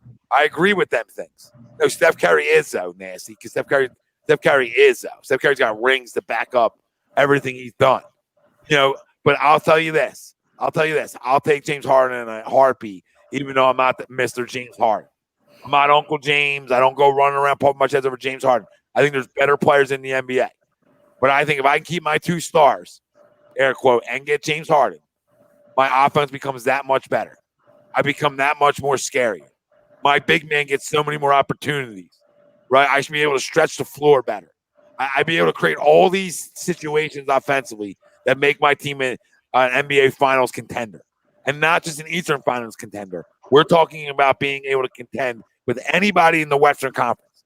Because if you want to get into a scoring game, obviously we'll be able to put buckets in, right? So, I mean, I'm tired of seeing Tobias in the playoffs too. You know what I mean? Like, unless he switches his act up. Like, he's been disappearing act. So, I'm not going to take Harden. You know what I mean? At least there's a pulse. Christ. I know he hasn't won anything, but at least there's still a pulse. I mean, he's had some bad games in the finals too, but and not in the finals, but just period in the playoffs. But I'm serious. I mean, I'd be crazy not to jump in there. You know what I mean? I'd be crazy not to jump on that boat and be able to make my team better. And Pop says pick and roll with Harden and Embiid would be unstoppable. Absolutely. And with this coaching staff, because Craig doesn't like Doc, which means we're going to win a world championship here. You can book that. You might as well take this part of the clip right now and just bookmark that because that's going to happen. All right? Because guy doesn't have a good pedigree talk when it comes to head coaches around this area. All right? Not saying everything else is bad. I'm just saying usually his assessment on head coaches are completely wrong. So we're gonna take our chances and run with trends. Doc will get us on Broad Street. But you don't think that Harden, Embiid, and Ben can get us on Broad Street, Greg? Then we're going to end it there. You don't believe? No. Wow. Because I think Harden's a ball dominant guy. He just wants. He's the ball dominant guy. Okay, but who on this team though? Real quick. I mean, who on this team? Ben doesn't need the ball all day. So who on this team? Offense runs better through Ben, and then it allows him to distribute through Joe. How many teams run two guard sets like that both handle the basketball? Tons of teams. Yeah. Tons of teams around the NBA do now. The old 1 point guard game doesn't really freaking matter anymore in the 2020 NBA. It doesn't freaking matter. You always want two guys who can handle the ball and have different types of sets and possessions. Yeah, but what I'm saying he's a black hole. Yeah, sure, you could give me assist totals and all you want, but he's going to get the ball and he's going to shoot. Yeah, I've watched enough of them to see him pass the ball enough, though. Like, because I really study them. You know what I mean? I really study guys that I think got a little crumb brulee in them.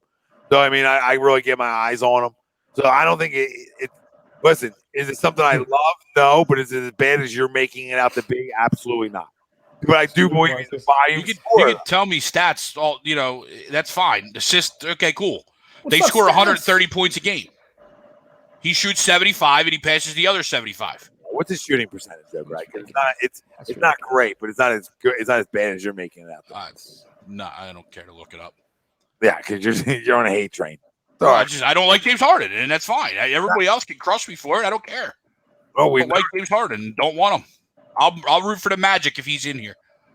Wow. Yo. Right, get out of my head. Grow up, Peter Pan. I mean, this man. Hold on. What did you just say? Yeah, can we get that in writing? Say that again. Say it again. Field goal percentage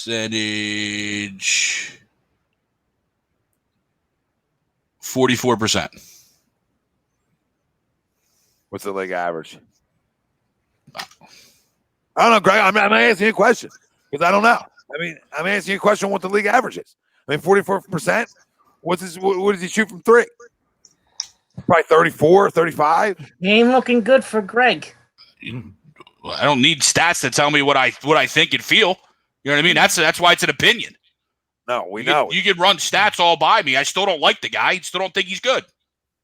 You said the fact that you would cheer for the Orlando Magic. I would cheer for the Magic. I would cheer for another team, and I picked a bad team in the Orlando Magic, and I would hate Markelle Fultz.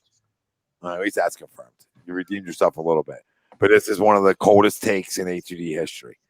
And a lot of the things I do agree with you on, but it's still one of the coldest takes. 46%.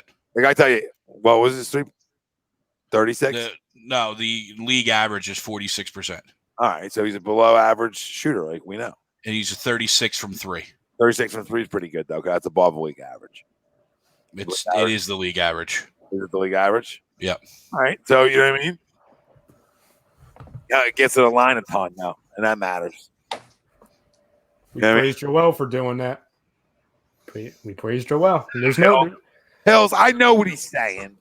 It's almost the look of him, not the look of him as a person, but like how he looks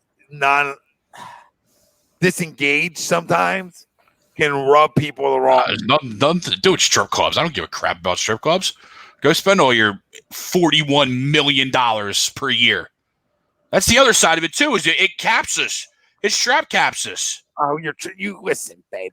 And then you got to hit on all these picks because you don't have any space to build a bench. That's why they've always lost. Also, is he's got nothing around them.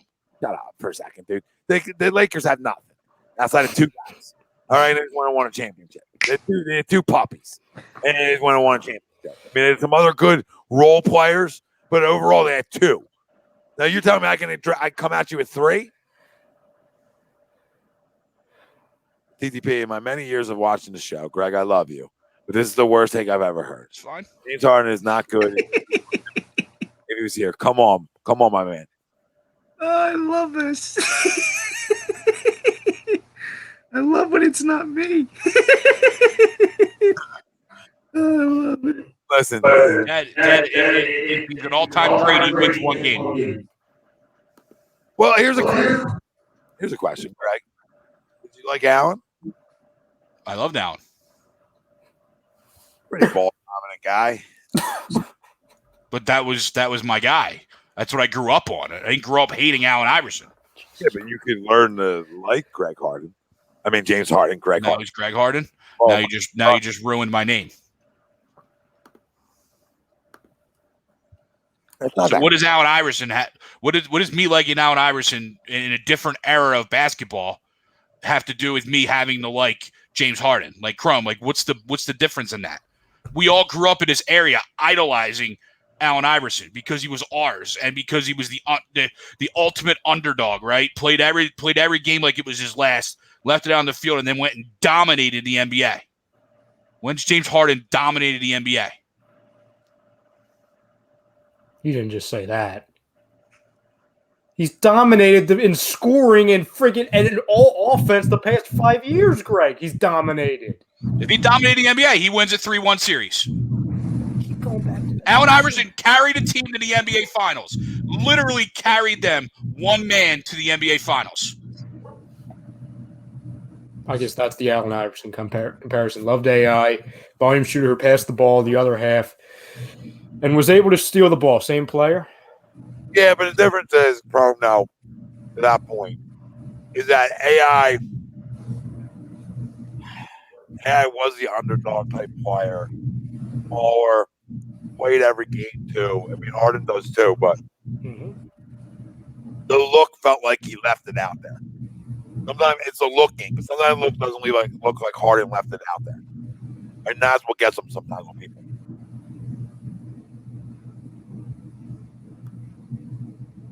Right, Greg? Absolutely.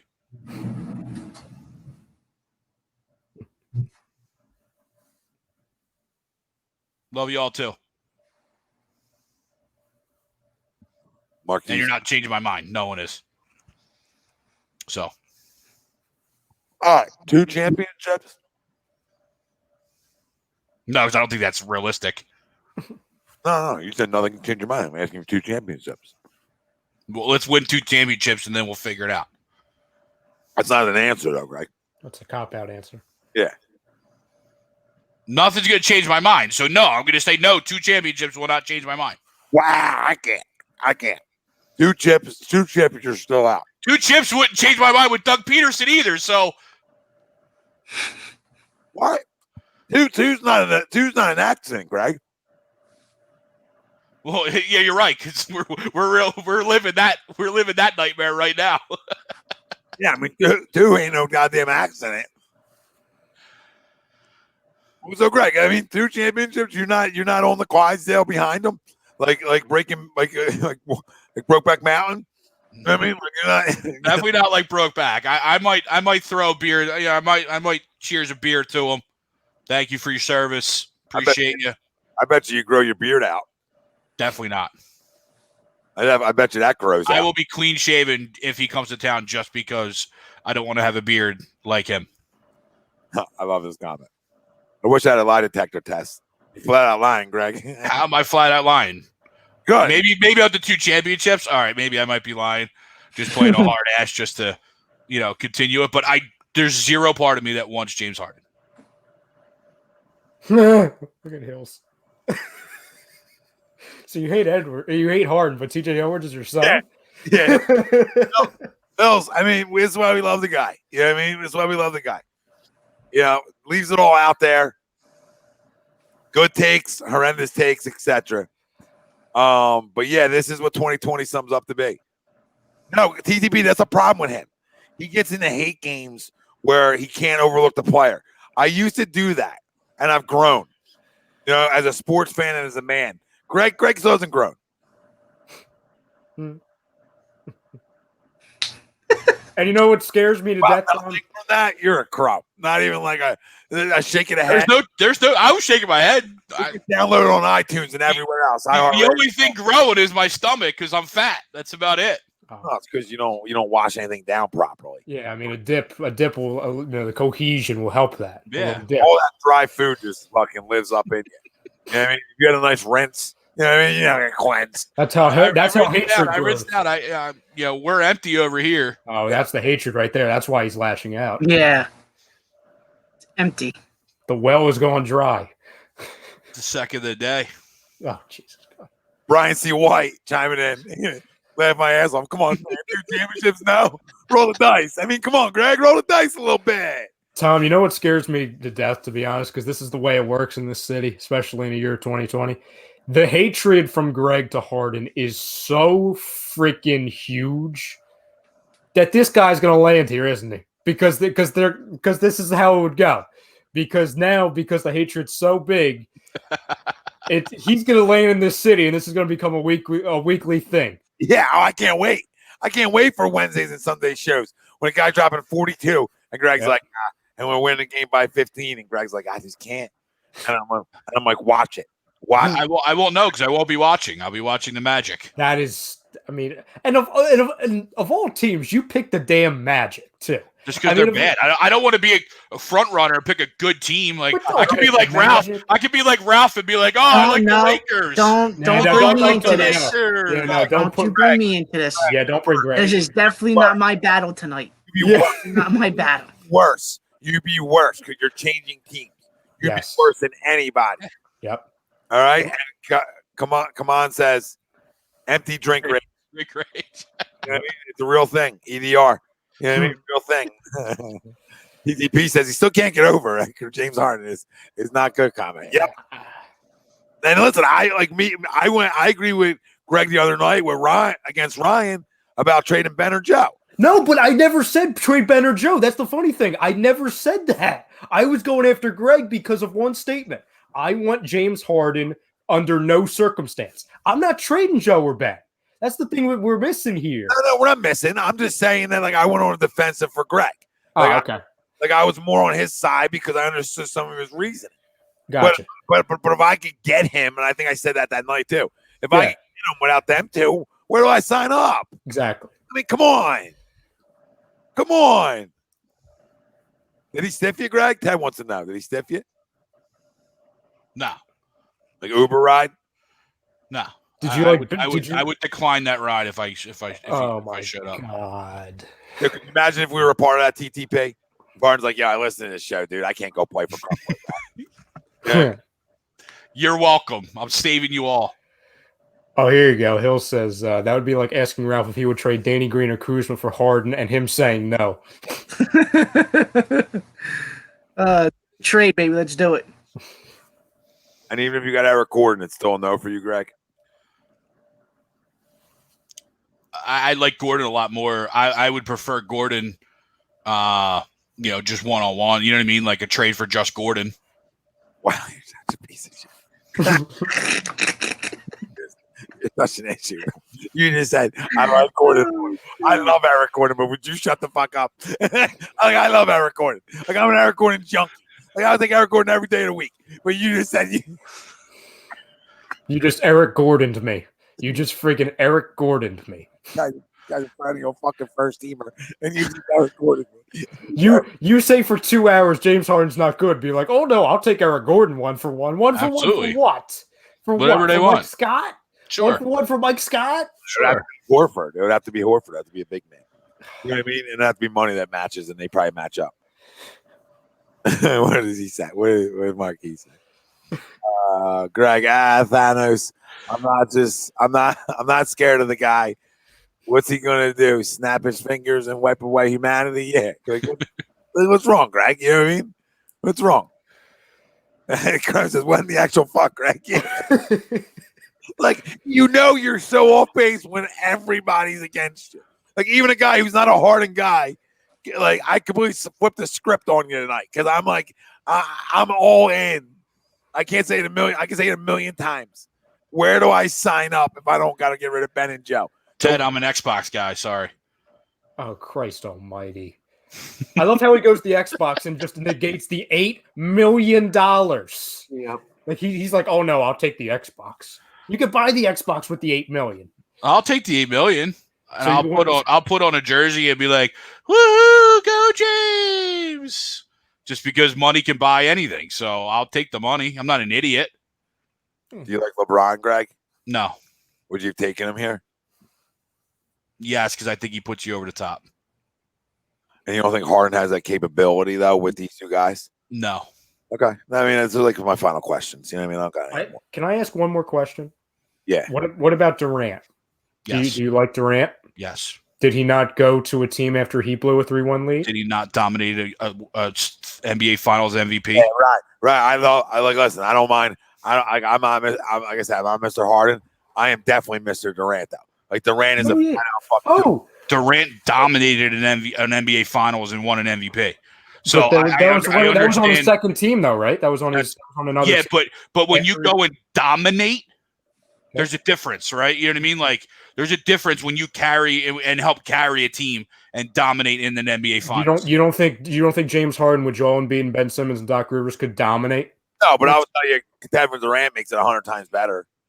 Oh, I'm not comparing the two, but my point is, it's the whole thing of he once talked about blowing the 3-1 leads. The guy's a crumb. The guy didn't win where he was.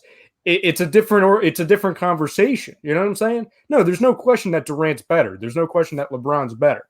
My whole thing is, okay, we talk about 3-1 leads until we're freaking half dead.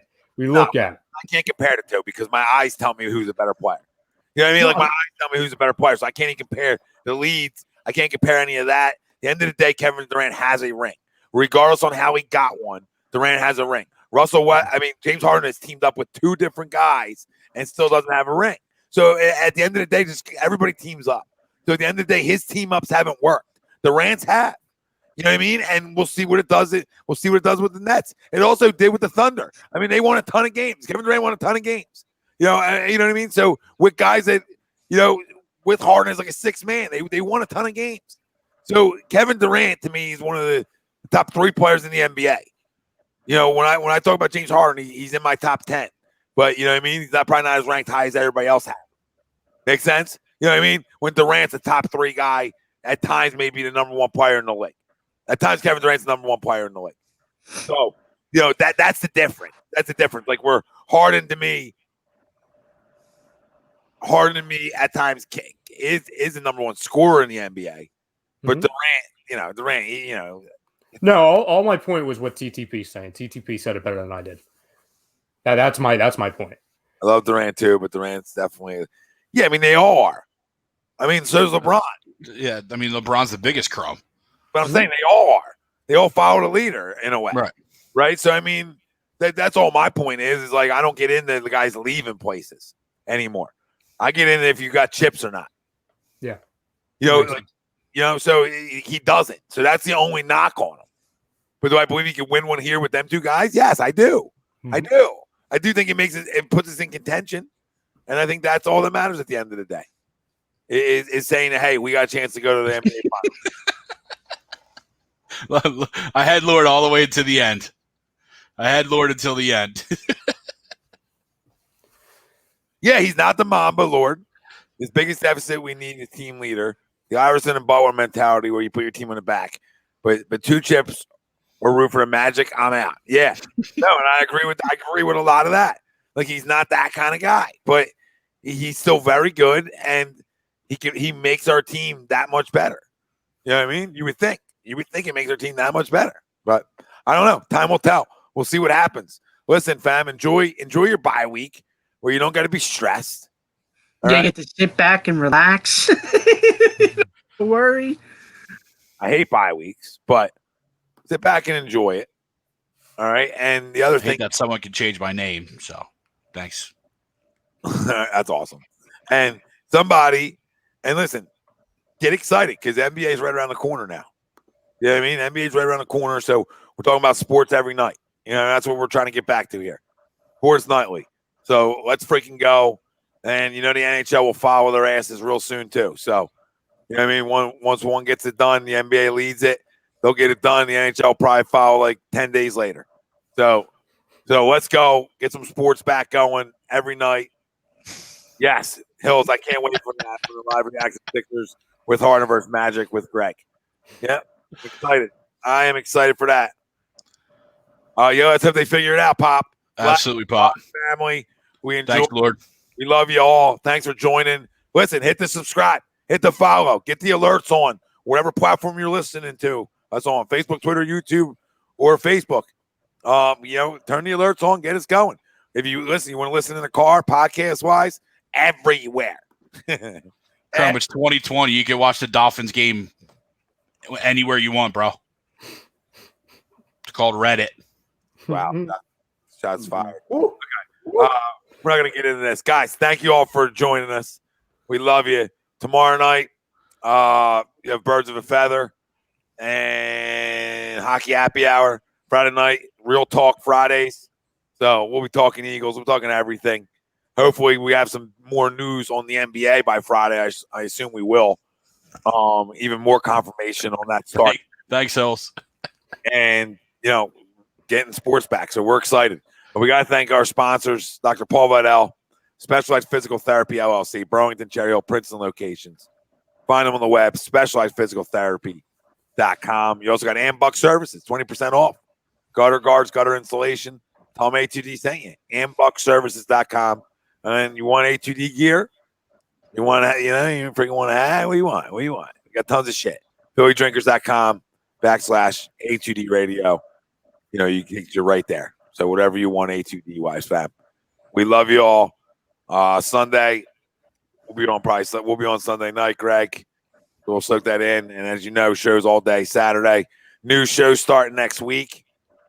Definitely got to get a little excited about that. You know what I mean? We got some ladies. The ladies are going to be flying in. So that's going to be a fun fucking show. It's going to be like a little introduction Tuesday next week. or they like introduce themselves to the people. All right, so boys behave, first off, and then second off, we're gonna get some ladies with a ton of sports knowledge, and then we got the card show, which is like almost like a gambling show in a way. You know what I mean? Because it's that kind of market. Make sense? It's people that are looking to make money off of cards and how they can invest in it and etc. It's really smart. And these guys, Brian Woodward, and I'm drawing a blank on the other guy's name. That's on me. It's a long day. But regardless, them two guys, they know their freaking shit. So it's gonna be exciting. I feel like I just don't say it because if I say the wrong name, it's worse. You know what I mean? If I feel like I just don't say it because saying the wrong name is worse. Agree or disagree? Agree. Agree. It's like call me Greg Harden. Yeah, but like his name's Kyle when I think it might be Kyle. Like I don't want to say Kyle because we've had a bad Kyle, but if it is Kyle, it's a good Kyle. Goff, meetings, hits that. And here we are. Ride slept through the first hour. So I'm still asleep. Happy birthday to Lana. Hey, there you go. Happy birthday, Len. Happy birthday. Big 3-0 for the kids. Look at Ralph. The most enthusiastic happy birthday. Happy birthday. Boys, for Tom Arno and Ryan Brodo, whatever the fuck Ralph Delvecchio did. Greg Harden, Milwaukee, and Frank, let's go Birds, Vespi. So, we love all you guys, really do. It's so much fun. Like I said, turn alerts on, new shit coming, bringing even more stuff. Expect big things here coming in the future. We out.